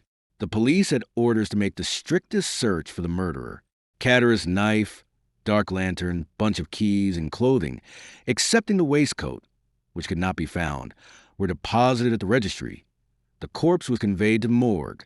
The Count told everyone that this adventure had happened during his absence at Château, and that he only knew what was related by the Abbé Busoni, who that evening, by mere chance, had requested to pass the night in his house, to examine some valuable books in his library. Bertuccio alone turned pale whenever Benedetto's name was mentioned in his presence, but there was no reason why anyone should notice his doing so. Villefort, being called on to prove the crime, was preparing his brief with the same ardor that he was accustomed to exercise when required to speak in criminal cases. But 3 weeks had already passed, and the most diligent search had been unsuccessful. The attempted robbery and the murder of the robber by his comrade were almost forgotten in anticipation of the approaching marriage of Mademoiselle Danglars to the Count Andrea Cavalcanti. It was expected that this wedding would shortly take place, as the young man was received at the bankers as a betrothed. Letters had been dispatched to M. Cavalcanti, as the Count's father, who highly approved of the union, regretted his inability to leave Parma at that time, and promised a wedding gift of 150,000 livres. It was agreed that the 3 million should be entrusted to Danglars to invest. Some persons had warned the young man of the circumstances of his future father-in-law, who had of late sustained repeated losses. But with sublime disinterestedness and confidence, the young man refused to listen or to express a single doubt to the Baron. The Baron adored Count Andrea Cavalcanti, not so Mademoiselle Eugenie Danglars. With an instinctive hatred of matrimony, she suffered Andrea's attentions in order to get rid of Morcerf. But when Andrea urged a suit, she betrayed an entire dislike to him. The Baron might possibly have perceived it, but, attributing it to a caprice, feigned ignorance. The delay demanded by Beauchamp had nearly expired. Morcerf appreciated the advice of Monte Cristo to let things die away of their own accord. No one had taken up the remark about the general, and no one had recognized in the officer who betrayed the castle of Yanina the noble count in the House of Peers. Albert, however, felt no less insulted. The few lines which had irritated him were certainly intended as an insult. Besides, the manner in which Beauchamp had closed the conference left a bitter recollection in his heart. He cherished the thought of the duel, hoping to conceal its true cause even from his seconds. Beauchamp had not been seen since the day he visited Albert, and those of whom the latter inquired always told him he was out on a journey which would detain him some days, where he was no one knew. One morning Albert was awakened by his valet de chambre, who announced Beauchamp. Albert rubbed his eyes, ordered his servant to introduce him into the small smoking room on the ground floor, dressed himself quickly, and went down. He found Beauchamp pacing the room. On perceiving him, Beauchamp stopped. "Your arrival here, without waiting my visit at your house today, looks well, sir," said Albert. "Tell me, may I shake hands with you, saying, 'Beauchamp, acknowledge you have injured me and retain my friendship, or must I simply propose to you a choice of arms?'" "Albert," said Beauchamp, with a look of sorrow which stupefied the young man, "let's first sit down and talk." "Rather, sir, before we sit down, I must demand your answer." "Albert," said the journalist, "these are questions which it is difficult to answer. I will facilitate it by repeating the question. Will you, or will you not, retract?"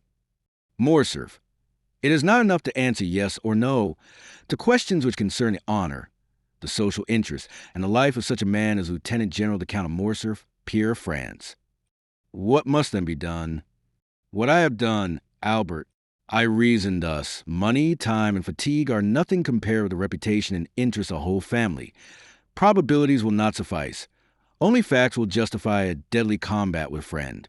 If I strike with the sword or discharge the content of a pistol at a man with whom, for 3 years, I have been on terms of intimacy, I must, at least, know why I do so. I must meet him with heart at ease, and that quiet conscience which a man needs when his own arm must save his life." "Well," said Morcerf impatiently, "what does all this mean?" "It means that I have just returned from Yanina." "From Yanina?" "Yes." "Impossible. Here is my passport. Examine the visa: Geneva, Milan, Venice, Trieste, Delvino, Yanina. Will you believe the government of a republic, a kingdom, and an empire?" Albert cast his eyes on the passport, then raised them in astonishment to Beauchamp. "You've been to Yanina?" said he. "Albert, Had you been a stranger, a foreigner, a simple lord, like that Englishman who came to demand satisfaction 3 or 4 months since, and whom I killed to get rid of, I should not have taken this trouble. But I thought this mark a consideration due to you. I took a week to go, another to return, for days of quarantine, and 48 hours to stay there. That makes 3 weeks. I returned last night, and here I am. What circumlocution? How long you are before you tell me what I most wish to know.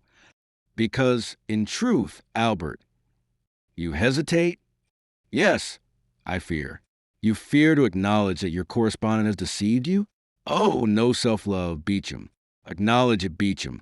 Your courage cannot be doubted. Not so, murmured the journalist. On the contrary. Albert turned frightfully pale. He endeavored to speak, but the words died on his lips. My friend, said Beecham, in the most affectionate tone, I should gladly make an apology, but alas! But what? The paragraph was correct, my friend. What?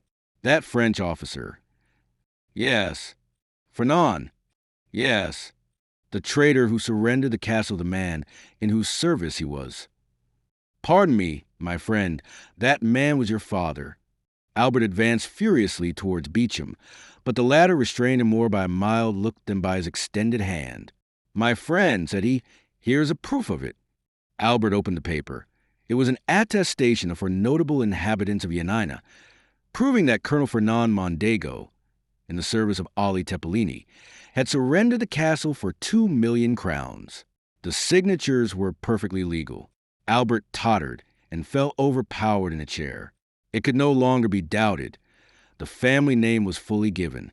After a moment's mournful silence, his heart overflowed, and he gave way to a flood of tears. Beecham, who had watched with sincere pity the young man's paroxysm of grief, approached him. Now, Albert, said he, you understand me, do you not? I wish to see all and to judge of everything for myself, hoping the explanation would be in your father's favor, and that I might do him justice. But, on the contrary, the particulars which are given prove that Fernand Mondego, raised by Ali Pasha to the rank of Governor-General, is no other than Count Fernand of Morcerf. Then, recollecting the honor you had done me, in admitting me to your friendship, I hastened to you. Albert, still extended on the chair, covered his face with both hands, as if to prevent the light from reaching him. I hastened to you, continued Beecham, to tell you, Albert, that in this changing age, the faults of father cannot revert upon his children. Few have passed through this revolutionary period, in the midst of which we were born, without some stain of infamy or blood to soil the uniform of the soldier or the gown of the magistrate. Now I have these proofs, Albert, and I am in your confidence. No human power can force me to a duel which your own conscience would reproach you with as criminal, but I come to offer you what you can no longer demand of me. Do you wish these proofs, these attestations which I alone possess, to be destroyed? Do you wish this frightful secret to remain with us? Confide it to me. It shall never escape my lips. Say, Albert, my friend, do you wish it? Albert threw himself on Beauchamp's neck. Ah, noble fellow, cried he. Take these, said Beecham, presenting the papers to Albert. Albert seized them with convulsive hand, tore them in pieces, and trembling lest the least vestige should escape and one day appear to confront him, he approached the wax light, always kept burning for cigars, and burned every fragment. Dear, excellent friend, murmured Albert, still burning the papers. Let all be forgotten as a sorrowful dream, said Beecham. Let it vanish as the last sparks from the blackened paper, and disappear as the smoke from those silent ashes. Yes, yes, said Albert, and may there remain only the eternal friendship which I promised my deliverer, which shall be transmitted to our children's children, and shall always remind me that I owe my life and the honor of my name to you. For had this been known, oh, Beecham, I should have destroyed myself, or, no, my poor mother. I could not have killed her by the same blow. I should have fled from my country. Dear Albert, said Beecham, but this sudden and factitious joy soon forsook the young man, and was succeeded by a still greater grief. Well, said Beecham, what still oppresses you, my friend? I am broken-hearted, said Albert. Listen, Beecham, I cannot thus, in a moment, relinquish the respect, the confidence, and pride with which a father's untarnished name inspires a son. Oh, Beecham, how shall I now approach mine? Shall I draw back my forehead from his embrace, or withhold my hand from his? I am the most wretched of men. Ah, my mother, my poor mother, said Albert, gazing through his tears at his mother's portrait. If you know this, how much must you suffer? Come, said Beecham, taking both his hands. Take courage, my friend. But how came that first note to be inserted in your journal? Some unknown enemy, an invisible foe, has done this. The more must you fortify yourself. Albert, let no trace of emotion be visible on your countenance. Bear your grief as the cloud bears within it ruin and death, a fatal secret, known only when the storm bursts. Go, my friend, reserve your strength for the moment when the crash shall come. You think, then, all is not over yet? Said Albert, horror-stricken. I think nothing, my friend, but all things are possible. By the way, what? Said Albert, seeing that Beecham hesitated. Are you going to marry Mademoiselle Danglars? Why do you ask me now? Because the rupture or fulfillment of this engagement is connected with the person of whom we were speaking. How? Said Albert, whose brow reddened. You think, M. Danglars? I ask you only how your engagement stands. Pray put no construction on my words. I do not mean they should convey, and give them no undue weight. No, said Albert, the engagement is broken off. Well, said Beecham, then, seeing the young man was about to relapse into melancholy, let's go out, Albert, said he. A ride in the wood in the phaeton or on horseback will refresh you. We will then return to breakfast, and you shall attend to your affairs, and I to mine. Willingly, said Albert, but let us walk. I think a little exertion would do me good. The two friends walked out on the fortress. When they arrived at the Madeleine, since we are out, said Beecham, let us call on M. de Monte Cristo. He is admirably adapted to revive one's spirits, because he never interrogates, and in my opinion those who ask no questions are the best comforters. Gladly, said Albert, let us call I Love Him. Chapter 85. The Journey. Monte Cristo uttered a joyful exclamation on seeing the young men together. Aha, said he. I hope all is over, explained and settled. Yes, said Beecham. The absurd reports have died away, and should they be renewed, I would be the first to oppose them. So let us speak no more of it. Albert will tell you, replied the Count, that I gave him the same advice. Look, added he, I am finishing the most execrable morning's work. What is it? Said Albert. Arranging your papers, apparently. My papers, thank God, no. My papers are all in capital order, because I have none but M. Cavalcantes. M. Cavalcantes? Asked Beecham. Yes. Do you not know that this is a young man whom the Count is introducing? Said Morcerf. Let us not misunderstand each other, replied Monte Cristo. I introduce no one, and certainly not M. Cavalcanti. And who, said Albert with a forced smile, is to marry Mademoiselle Danglars instead of me, which grieves me cruelly. What? Cavalcanti is going to marry Mademoiselle Danglars? Asked Beecham. Certainly. Do you come from the end of the world? Said Monte Cristo. You, a journalist, the husband of renown? It is the talk of all Paris. And you, Count, have made this match? Asked Beecham. Silence. Purveyor of gossip, do not spread that report. I make a match? No, you do not know me. I have done all in my power to oppose it. I understand, said Beecham, on our friend Albert's account. On my account, said the young man. Oh, no. Indeed, the Count will do me the justice to assert that I have, on the contrary, always entreated him to break off my engagement, and happily it is ended. The Count pretends I have not him to thank. So be it. I will erect an altar deo ignoto. Listen, said Monte Cristo. I have had little to do with it, for I am at variance both with the father-in-law and the young man. There is only Mademoiselle Eugenie, who appears but little charmed with the thoughts of matrimony, and who, seeing how little I was disposed to persuade her to renounce her dear liberty, retains any affection for me. And do you say this wedding is at hand? Oh, yes, in spite of all I could say. I do not know the young man. He is said to be of good family and rich, but I never trust to vague assertions. I have warned M.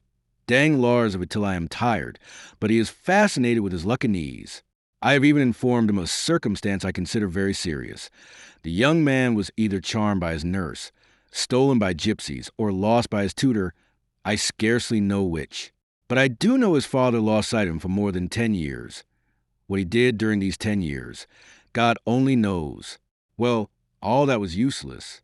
They have commissioned me to write to the major to demand papers, and here they are.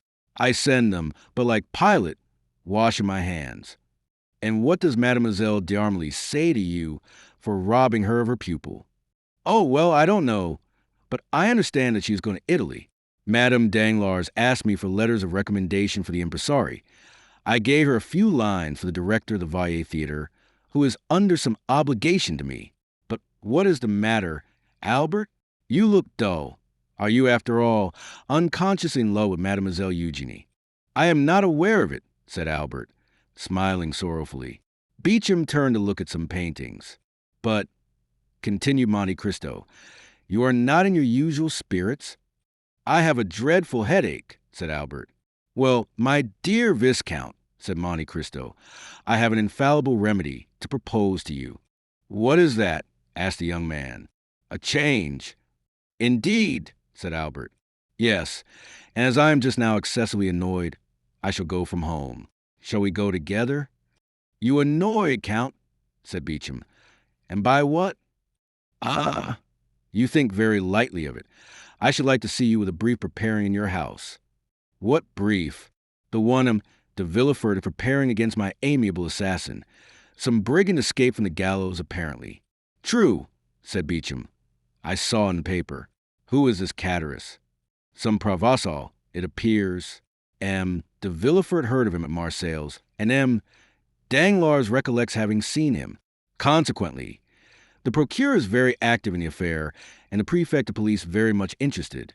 And, thanks to that interest, for which I am very grateful, they send me all the robbers of Paris and neighborhood, under pretense of their being Catullus murderers, so that in 3 months, if this continues, every robber and assassin in France will have the plan of my house at his fingers' ends. I am resolved to desert them and go to some remote corner of the earth, and shall be happy if you will accompany me, Viscount. Willingly. Then it is settled? Yes, but where? I have told you, where the air is pure, where every sound soothes, where one is sure to be humbled, however proud may be his nature. I love the humiliation. I, who am master of the universe, as was Augustus. But where are you really going? To sea, Viscount. You know I am a sailor. I was rocked when an infant in the arms of old ocean and on the bosom of the beautiful Amphitrite. I have sported with the green mantle of the one and the azure robe of the other. I love the sea as a mistress, and pine if I do not often see her. Let us go, Count. To sea? Yes. You accept my proposal? I do. Well, Viscount, there will be in my courtyard this evening a good traveling britska, with 4 post horses, in which one may rest as in a bed. Beauchamp, it holds for very well. Will you accompany us? Thank you. I have just returned from sea. What? You have been to sea? Yes. I have just made a little excursion to the Borromean Islands. What of that? Come with us, said Albert. No. Dear Morcerf, you know I only refuse when the thing is impossible. Besides, it is important, added he in a low tone, that I should remain in Paris just now to watch the paper. Ah, you are a good and an excellent friend, said Albert. Yes, you are right. Watch Beauchamp, and try to discover the enemy who made this disclosure. Albert and Beauchamp parted, the last pressure of their hands expressing what their tongues could not before a stranger. Beauchamp is a worthy fellow, said Monte Cristo, when the journalist was gone. Is he not, Albert? Yes, and a sincere friend. I love him devotedly. But now we are alone, although it is immaterial to me. Where are we going? Into Normandy, if you like. Delightful. Shall we be quite retired? Have no society, no neighbors? Our companions will be riding horses, dogs to hunt with, and a fishing boat. Exactly what I wish for. I will apprise my mother of my intention and return to you. But shall you be allowed to go into Normandy? I may go where I please. Yes, I am aware you may go alone, since I once met you in Italy, but to accompany the mysterious Monte Cristo? You forget, Count, that I have often told you the deep interest my mother takes in you. Woman is fickle, said Francis I. Woman is like a wave of the sea, said Shakespeare. Both the great king and the great poet ought to have known woman's nature well. Woman's, yes. My mother is not woman, but a woman. As I am only a humble foreigner, you must pardon me if I do not understand all the subtle refinements of your language. What I mean to say is that my mother is not quick to give her confidence, but when she does, she never changes. Ah, yes, indeed, said Monte Cristo with a sigh. And do you think she is in the least interested in me? I repeat it. You must really be a very strange and superior man, for my mother is so absorbed by the interest you have excited that when I am with her she speaks of no one else. And does she try to make you dislike me? On the contrary, she often says, Morcerf, I believe the Count has a noble nature. Try to gain his esteem. Indeed, said Monte Cristo, sighing. You see, then, said Albert, that instead of opposing, she will encourage me. Adieu, then, until 5 o'clock.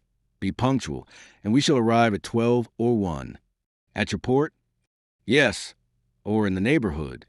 But can we travel 48 leagues in 8 hours? Easily, said Monte Cristo. You are certainly a prodigy. You will soon not only surpass the railway, which would not be very difficult in France, but even the telegraph. But, Viscount, since we cannot perform the journey in less than 7 or 8 hours, do not keep me waiting. Do not fear, I have little to prepare. Monte Cristo smiled as he nodded at Albert, then remained a moment absorbed in deep meditation. But passing his hand across his forehead as if to dispel his reverie, he rang the bell twice, and Bertuccio entered. Bertuccio, said he, I intend going this evening to Normandy, instead of tomorrow or the next day. You will have sufficient time before 5 o'clock. Dispatch a messenger to apprise the grooms at the first station. De Morcerf will accompany me. Bertuccio obeyed and dispatched a courier to Pontoise to say the traveling carriage would arrive at 6 o'clock. From Pontoise, another express was sent to the next stage, and in 6 hours all the horses stationed on the road were ready. Before his departure, the Count went to Haydée's apartments, told her his intention, and resigned everything to her care. Albert was punctual. The journey soon became interesting from its rapidity, of which Morcerf had formed no previous idea.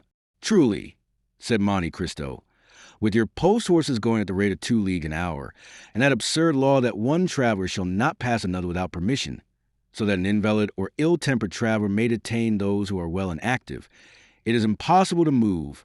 I escape this annoyance by traveling with my own postilion and horses. Do I not, Ali? The Count put his head out of the window and whistled, and the horses appeared to fly. The carriage rolled with a thundering noise over the pavement, and everyone turned to notice the dazzling meteor. Ali, smiling, repeated the sound, grasped the reins with a firm hand, and spurred his horses, whose beautiful manes floated in the breeze. This child of the desert was in his element, and with his black face and sparkling eyes appeared in the cloud of dust he raised, like the genius of the simoom and the god of the hurricane. I never knew till now the delight of speed, said Morcerf, and the last cloud disappeared from his brow. But where the devil do you get such horses? Are they made to order? Precisely, said the Count. 6 years since I bought a horse in Hungary remarkable for its swiftness. The 32 that we shall use tonight are its progeny. They are all entirely black, with the exception of a star upon the forehead. That is perfectly admirable. But what do you do, Count, with all these horses? You see, I travel with them. But you are not always traveling. When I no longer require them, Bertuccio will sell them, and he expects to realize 30 or 40,000 francs by the sale. But no monarch in Europe will be wealthy enough to purchase them. Then he will sell them to some Eastern vizier, who will empty his coffers to purchase them, and refill them by applying the bastinado to his subjects. Count, may I suggest one idea to you? Certainly. It is that, next to you, Bertuccio must be the richest gentleman in Europe. You are mistaken, Viscount. I believe he is not a franc in his possession. Then he must be a wonder. My dear Count, if you tell me many more marvelous things, I warn you I shall not believe them. I countenance nothing that is marvelous. Albert, tell me, why does a steward rob his master? Because I suppose it is his nature to do so for the love of robbing. You are mistaken. It is because he has a wife and family, and ambitious desires for himself and them. Also because he is not sure of always retaining his situation, and wishes to provide for the future. Now, Bertuccio is alone in the world. He uses my property without accounting for the use he makes of it.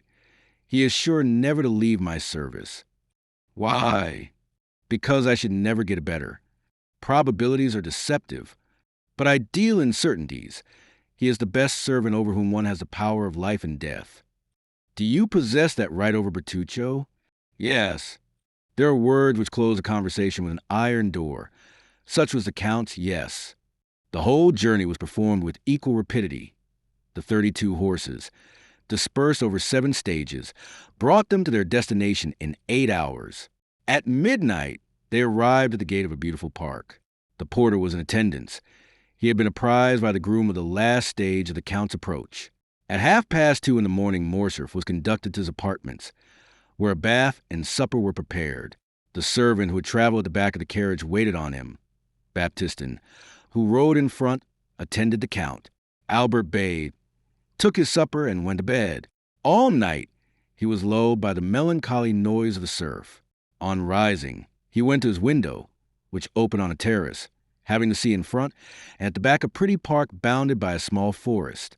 In a creek lay a little sloop, with a narrow keel and high masts, bearing on its flag the Monte Cristo arms, which were a mountain, or on a sea azure, with a cross gules in chief, which might be an allusion to his name, that recalled Calvary, the mount rendered by our Lord's passion more precious than gold, and to the degrading cross which his blood had rendered holy. Or it might be some personal remembrance of suffering and regeneration buried in the night of this mysterious personage's past. Life. Around the schooner lay a number of small fishing boats belonging to the fishermen of the neighboring village, like humble subjects awaiting orders from their queen. There, as in every spot where Monte Cristo stopped, yet but for 2 days, luxury abounded and life went on with the utmost ease. Albert found in his anteroom 2 guns, with all the accoutrements for hunting, a lofty room on the ground floor containing all the ingenious instruments the English, eminent in piscatory pursuits, since they are patient and sluggish, have invented for fishing. The day passed in pursuing those exercises in which Monte Cristo excelled. They killed a dozen pheasants in the park, as many trout in the stream, dined in a summer house overlooking the ocean, and took tea in the library. Toward the evening of the 3rd day, Albert, completely exhausted with the exercise which invigorated Monte Cristo, was sleeping in an armchair near the window, while the Count was designing with his architect the plan of a conservatory in his house, when the sound of a horse at full speed on the high road made Albert look up. He was disagreeably surprised to see his own valet de chambre, whom he had not brought, that he might not inconvenience Monte Cristo. "Florentine here," cried he, starting up. "Is my mother ill?" And he hastened to the door. Monte Cristo watched and saw him approach the valet, who drew a small sealed parcel from his pocket, containing a newspaper and a letter. "From whom is this?" said he eagerly. "From M. Beauchamp," replied Florentine. "Did he send you?" "Yes, sir. He sent for me to his house, gave me money for my journey, procured a horse, and made me promise not to stop till I had reached you. I have come in 15 hours. Albert opened the letter with fear, uttered a shriek on reading the first line, and seized the paper. His sight was dimmed, his legs sank under him, and he would have fallen had not Florentine supported him. "Poor young man," said Monte Cristo in a low voice. "It is then true that the sin of the father shall fall on the children to the 3rd and 4th generation." Meanwhile Albert had revived, and, continuing to read, he threw back his head, saying, "Florentine, is your horse fit to return immediately?" "It is a poor lame post horse." "In what state was the house when you left?" "All was quiet. But on returning from M. Beauchamp's, I found Madame in tears. She had sent for me to know when you would return. I told her my orders from M. Beauchamp. She first extended her arms to prevent me, but after a moment's reflection, 'Yes, go, Florentine,' said she, 'and may he come quickly.' 'Yes, my mother,' said Albert. 'I will return, and woe to the infamous wretch.' But first of all, I must get there. He went back to the room where he had left Monte Cristo. 5 minutes had sufficed to make a complete transformation in his appearance. His voice had become rough and hoarse. His face was furrowed with wrinkles. His eyes burned under the blue-veined lids, and he tottered like a drunken man. "Count," said he, "I thank you for your hospitality, which I would gladly have enjoyed longer, but I must return to Paris. What has happened? A great misfortune, more important to me than life. Don't question me, I beg of you, but lend me a horse. My stables are at your command, Viscount, but you will kill yourself by riding on horseback. Take a post-chaise or a carriage." "No, it would delay me, and I need the fatigue you warn me of. It will do me good." Albert reeled as if he had been shot, and fell on a chair near the door. Monte Cristo did not see the second manifestation of physical exhaustion. He was at the window, calling, "Ollie, a horse for M. de Morcerf. Quick, he is in a hurry." These words restored Albert. He darted from the room, followed by the Count. "Thank you," cried he, throwing himself on his horse. "Return as soon as you can, Florentine. Must I use any password to procure a horse?" "Only dismount. Another will be immediately saddled." Albert hesitated a moment. "You may think my departure strange and foolish," said the young man. "You do not know how a paragraph in a newspaper may exasperate one. Read that," said he, "when I am gone, that you may not be witness of my anger." While the Count picked up the paper, he put spurs to his horse, which leaped in astonishment at such an unusual stimulus, and shot away with the rapidity of an arrow. The Count watched him with a feeling of compassion, and when he had completely disappeared, read as follows. The French officer in the service of Ali Pasha of Yanina alluded to 3 weeks since an El Impartial, who not only surrendered the castle of Yanina, but sold his benefactor to the Turks, styled himself truly at that time Fernand, as our esteemed contemporary states, but has since added to his Christian name a title of nobility and a family name. He now calls himself the Count of Morcerf, and ranks among the peers. Thus the terrible secret, which Beauchamp had so generously destroyed, appeared again like an armed phantom, and another paper, deriving its information from some malicious source, had published 2 days after Albert's departure for Normandy the few lines which had rendered the unfortunate young man almost crazy. Chapter 86. The Trial. At 8 o'clock in the morning Albert had arrived at Beauchamp's door. The valet de chambre had received orders to usher him in at once. Beauchamp was in his bath. "Here I am," Albert said. "Well, my poor friend," replied Beauchamp, "I expected you. I need not say I think you are too faithful and too kind to have spoken of that painful circumstance. Your having sent for me is another proof of your affection. So, without losing time, tell me, have you the slightest idea whence this terrible blow proceeds?" "I think I have some clue. But first tell me all the particulars of this shameful plot." Beauchamp proceeded to relate to the young man, who was overwhelmed with shame and grief, the following facts. 2 days previously, the article had appeared in another paper besides El Impartial, and, what was more serious, one that was well known as a government paper. Beauchamp was breakfasting when he read the paragraph. He sent immediately for a cabriolet and hastened to the publisher's office. Although professing diametrically opposite principles from those of the editor of the other paper, Beauchamp, as it sometimes, we may say often happens, was his intimate friend. The editor was reading, with apparent delight, a leading article in the same paper on beet sugar, probably a composition of his own. "Ah, pardieu," said Beauchamp. "With the paper in your hand, my friend, I need not tell you the cause of my visit." "Are you interested in the sugar question?" asked the editor of the ministerial paper. "No," replied Beauchamp. "I have not considered the question. A totally different subject interests me." "What is it?" "The article relative to Morcerf." "Indeed? Is it not a curious affair?" "So curious that I think you are running a great risk of a prosecution for defamation of character." "Not at all. We have received with the information all the requisite proofs, and we are quite sure M. de Morcerf will not raise his voice against us. Besides, it is rendering a service to one's country to denounce these wretched criminals who are unworthy of the honor bestowed on them." Beauchamp was thunderstruck. "Who, then, has so correctly informed you?" asked he. "For my paper, which gave the first information on the subject, has been obliged to stop for want of proof. And yet we are more interested than you in exposing M. de Morcerf, as he is a peer of France, and we are the opposition. Oh, that is very simple. We have not sought to scandalize. This news was brought to us.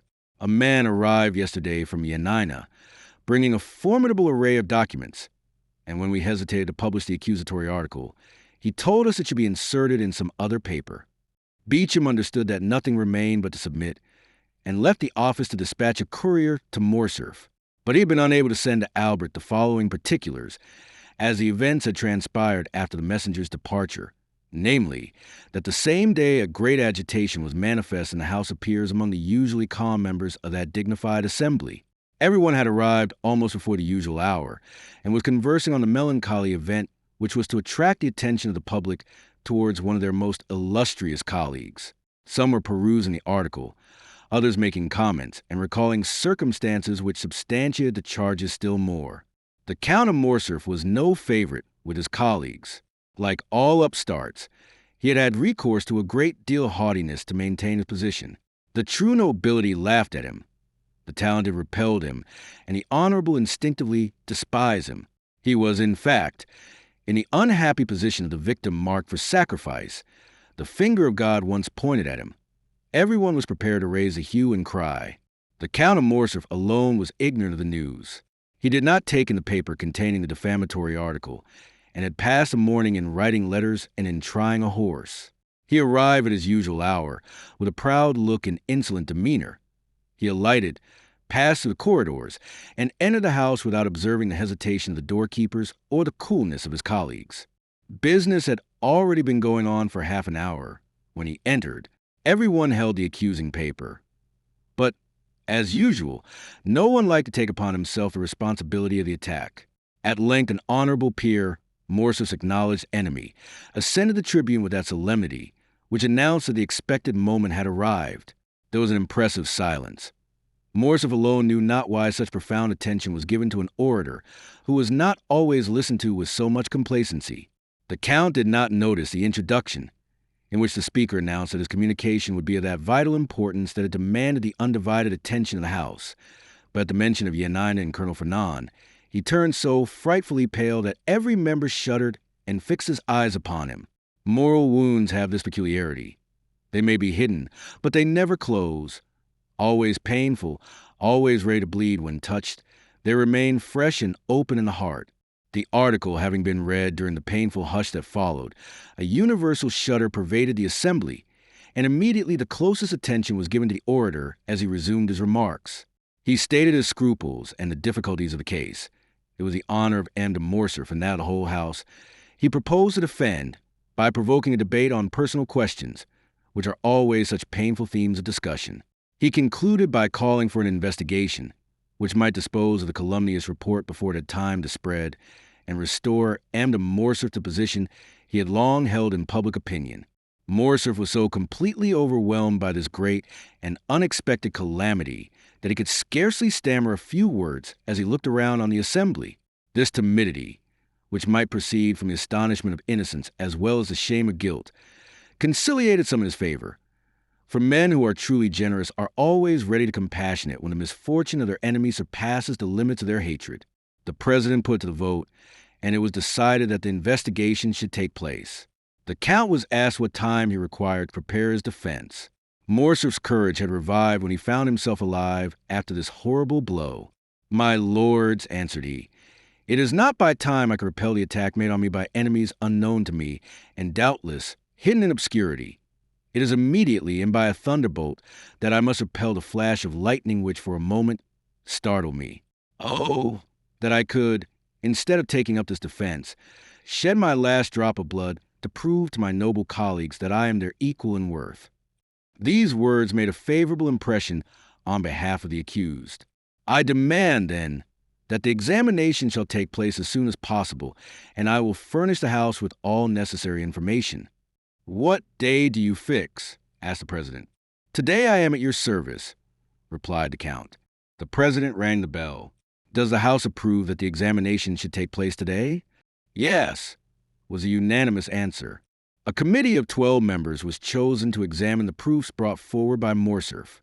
The investigation would begin at 8 o'clock that evening in the committee room, and if postponement were necessary, the proceedings would be resumed each evening at the same hour. Morcerf asked leave to retire. He had to collect the documents. He had long been preparing against this storm, which his sagacity had foreseen. Beecham related to the young man all the facts we had just narrated. His story, however, had over ours all the advantage of the animation of living things over the coldness of dead things.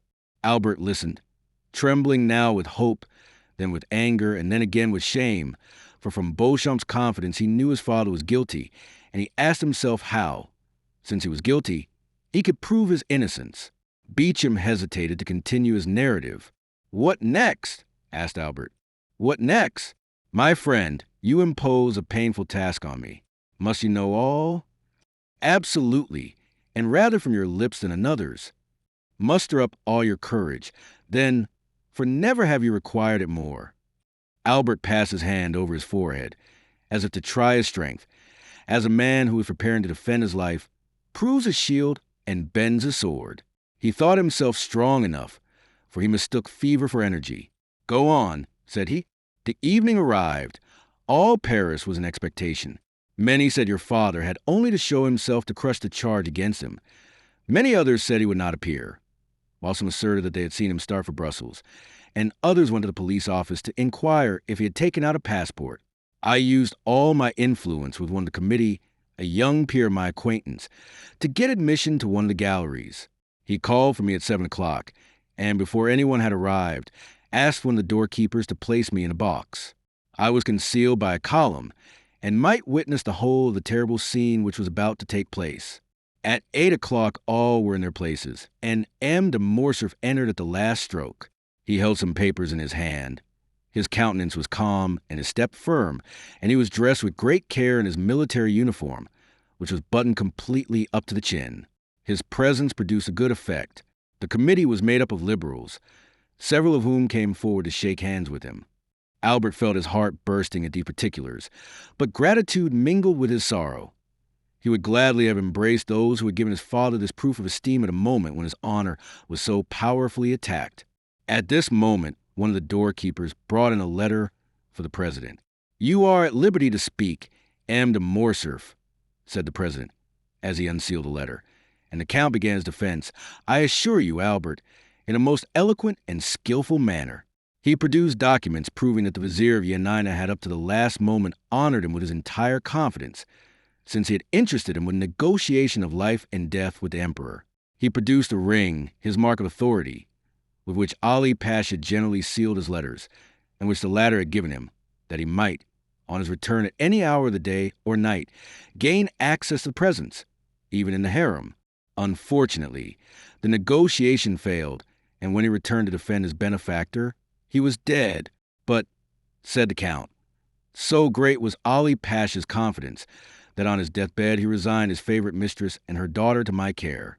Albert started on hearing these words.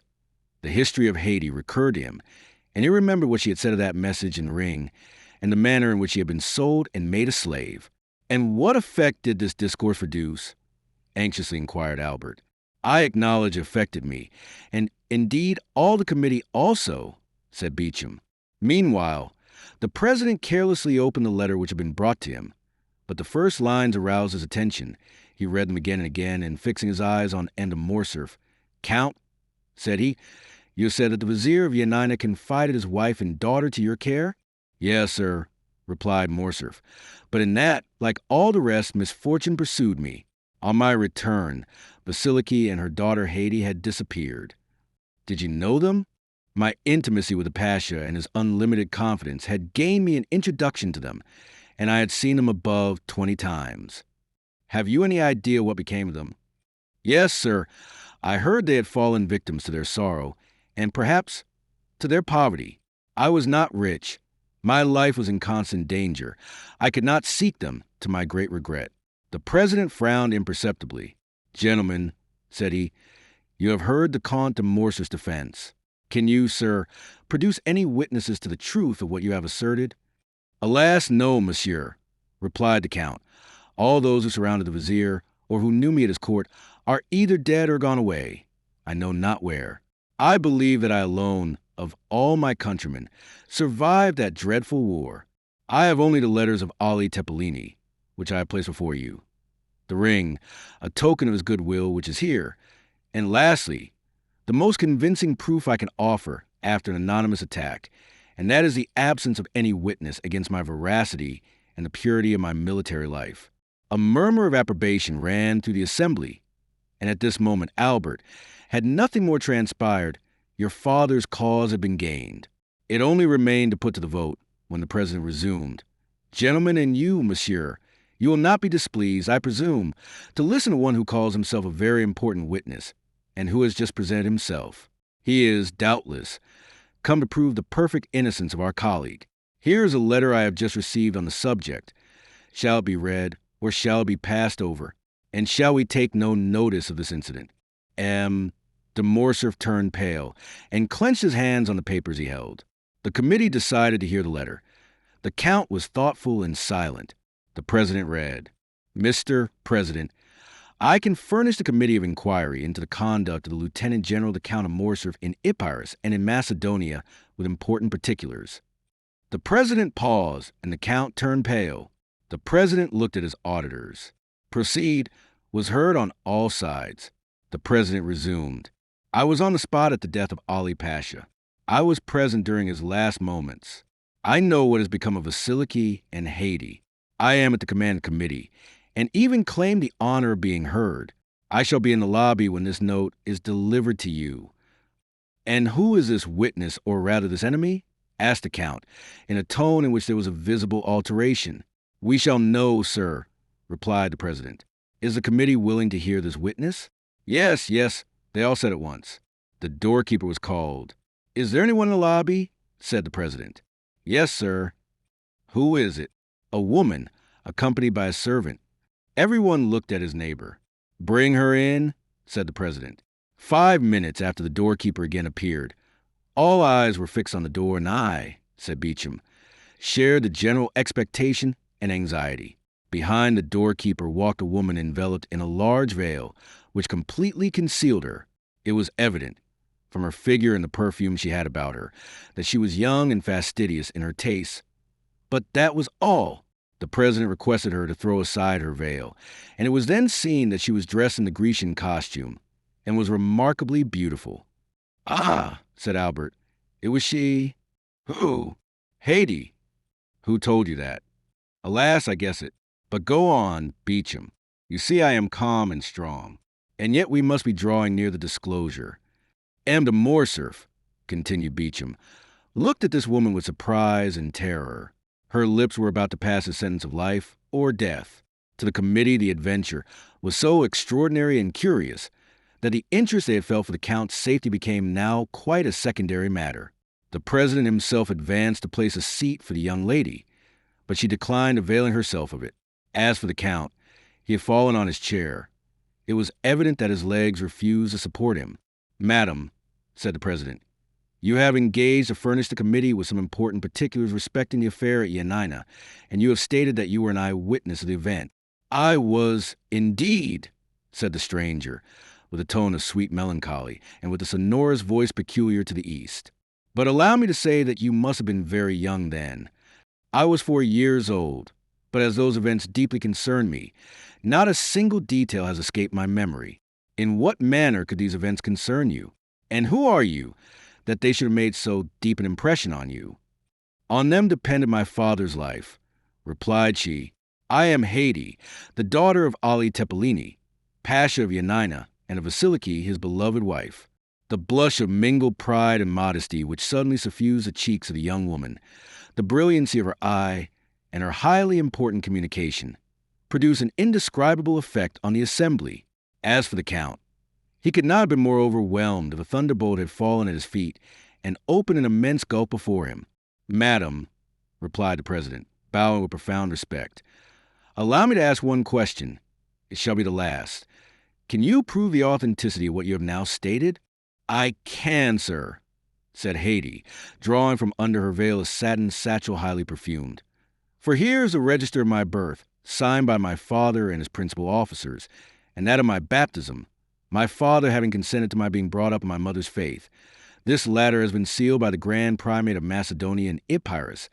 And lastly, and perhaps the most important, the record of the sale of my person and that of my mother to the Armenian merchant El Kabir by the French officer who, in his infamous bargain with the Porte, had reserved as his part of the booty the wife and daughter of his benefactor, whom he sold for the sum of 400,000 francs. A greenish pallor spread over the Count's cheeks, and his eyes became bloodshot at these terrible imputations, which were listened to by the assembly with ominous silence. Haydée, still calm, but with a calmness more dreadful than the anger of another would have been, handed to the president the record of her sale, written in Arabic. It had been supposed some of the papers might be in the Arabian, Romaic, or Turkish language, and the interpreter of the house was in attendance, one of the noble peers, who was familiar with the Arabic language, having studied it during the famous Egyptian campaign. Followed with his eye as the translator read aloud. I, El Kabir, a slave merchant, and purveyor of the harem of His Highness, acknowledge having received for transmission to the Sublime Emperor, from a French lord, the Count of Monte Cristo, an emerald valued at 800,000 francs, as the ransom of a young Christian slave of 11 years of age, named Haydée, the acknowledged daughter of the late Lord Ali Tepelini, Pasha of Yanina and of Vasiliki, his favorite, she having been sold to me 7 years previously, with her mother, who had died on arriving at Constantinople, by a French colonel in the service of the Vizier Ali Tepelini, named Fernand Mondego. The above-mentioned purchase was made on His Highness's account, whose mandate I had, for the sum of 400,000 francs, given at Constantinople by authority of His Highness, in the year 1247 of the Jira, signed El Kabir, that this record should have all due authority. It shall bear the imperial seal, which the vendor is bound to have affixed to it. Near the merchant's signature there was, indeed, the seal of the Sublime Emperor. A dreadful silence followed the reading of this document. The Count could only stare, and his gaze, fixed as if unconsciously on Haydée, seemed one of fire and blood. Madam, said the president, may reference be made to the Count of Monte Cristo, who is now, I believe, in Paris? Sir, replied Haydée, the Count of Monte Cristo, my foster father, has been in Normandy the last 3 days. Who, then, has counseled you to take this step, one for which the court is deeply indebted to you, and which is perfectly natural, considering your birth and your misfortunes? Sir, replied Haydée, I have been led to take this step from a feeling of respect and grief. Although a Christian, may God forgive me, I have always sought to revenge my illustrious father. Since I set my foot in France, and knew the traitor lived in Paris, I have watched carefully. I live retired in the house of my noble protector, but I do it from choice. I love retirement and silence, because I can live with my thoughts and recollections of past days. But the Count of Monte Cristo surrounds me with every paternal care, and I am ignorant of nothing which passes in the world. I learn all in the silence of my apartments. For instance, I see all the newspapers, every periodical, as well as every new piece of music, and by thus watching the course of the life of others, I learned what had transpired this morning in the House of Peers, and what was to take place this evening. Then I wrote. Then, remarked the president, the Count of Monte Cristo knows nothing of your present proceedings? He is quite unaware of them, and I have but one fear, which is that he should disapprove of what I have done. But it is a glorious day for me, continued the young girl, raising her ardent gaze to heaven, that on which I find at last an opportunity of avenging my father. The Count had not uttered one word the whole of this time. His colleagues looked at him, and doubtless pitied his prospects, blighted under the perfumed breath of a woman. His misery was depicted in sinister lines on his countenance. M. de Morcerf, said the president, do you recognize this lady as the daughter of Ali Tepelini, Pasha of Yanina? No, said Morcerf, attempting to rise. It is a base plot contrived by my enemies. Haydée, whose eyes had been fixed on the door, as if expecting someone, turned hastily, and, seeing the Count standing, shrieked. You do not know me? Said she. Well, I fortunately recognize you. You are Fernand Mondego, the French officer who led the troops of my noble father. It is you who surrendered the castle of Yanina. It is you who, sent by him to Constantinople, to treat with the emperor for the life or death of your benefactor, brought back a false mandate granting full pardon. It is you who, with that mandate, obtained the Pasha's ring, which gave you authority over Selim, the firekeeper. It is you who stabbed Selim. It is you who sold us, my mother and me, to the merchant El Kabir. Assassin, assassin, assassin, you have still on your brow your master's blood. Look, gentlemen, all. These words have been pronounced with such enthusiasm and evident truth that every eye was fixed on the Count's forehead, and he himself passed his hand across it, as if he felt Ali's blood still lingering there. You positively recognize them, de Morcerf, as the officer for non-Mondego? Indeed I do, cried Haiti. Oh, my mother, it was you who said, you were free, you had a beloved father, you were destined to be almost a queen. Look well at that man. It is he who raised your father's head on the point of the spear. It is he who sold us. It is he who forsook us. Look well at his right hand, on which he has a large wound. If you forgot his features, you would know him by that hand, into which fell one by one the gold pieces of the merchant El Kabir. I know him. Ah, let him say now if he does not recognize me. Each word fell like a dagger on Morcerf, and deprived him of a portion of his energy. As she uttered the last, he hid his mutilated hand hastily in his bosom, and fell back on his seat, overwhelmed by wretchedness and despair. This scene completely changed the opinion of the assembly respecting the accused Count. Count of Morcerf, said the president, do not allow yourself to be cast down. Answer. The justice of the court is supreme and impartial as that of God. It will not suffer you to be trampled on by your enemies without giving you an opportunity of defending yourself. Shall further inquiries be made? Shall 2 members of the House be sent to Yanina? Speak. Morcerf did not reply. Then all the members looked at each other with terror. They knew the Count's energetic and violent temper. It must be, indeed, a dreadful blow which would deprive him of courage to defend himself. They expected that his stupefied silence would be followed by a fiery outburst. Well, asked the president, what is your decision? I have no reply to make, said the Count in a low tone. Has the daughter of Ali Tepelini spoken the truth? Said the president. Is she, then, the terrible witness to whose charge you dare not plead not guilty? Have you really committed the crimes of which you are accused? The Count looked around him with an expression which might have softened tigers, but which could not disarm his judges. Then he raised his eyes towards the ceiling, but withdrew then immediately, as if he feared the roof would open and reveal to his distressed view that second tribunal called heaven and that other judge named God. Then, with a hasty movement, he tore open his coat, which seemed to stifle him, and flew from the room like a madman. His footstep was heard one moment in the corridor, then the rattling of his carriage wheels as he was driven rapidly away. Gentlemen, said the president, when silence was restored, is the Count of Morcerf convicted of felony, treason, and conduct unbecoming a member of this House? Yes, replied all the members of the Committee of Inquiry with a unanimous voice. Haiti had remained until the close of the meeting. She heard the Count's sentence pronounced without betraying an expression of joy or pity. Then, drawing her veil over her face, she bowed majestically to the counselors, and left with that dignified step which Virgil attributes to his goddesses.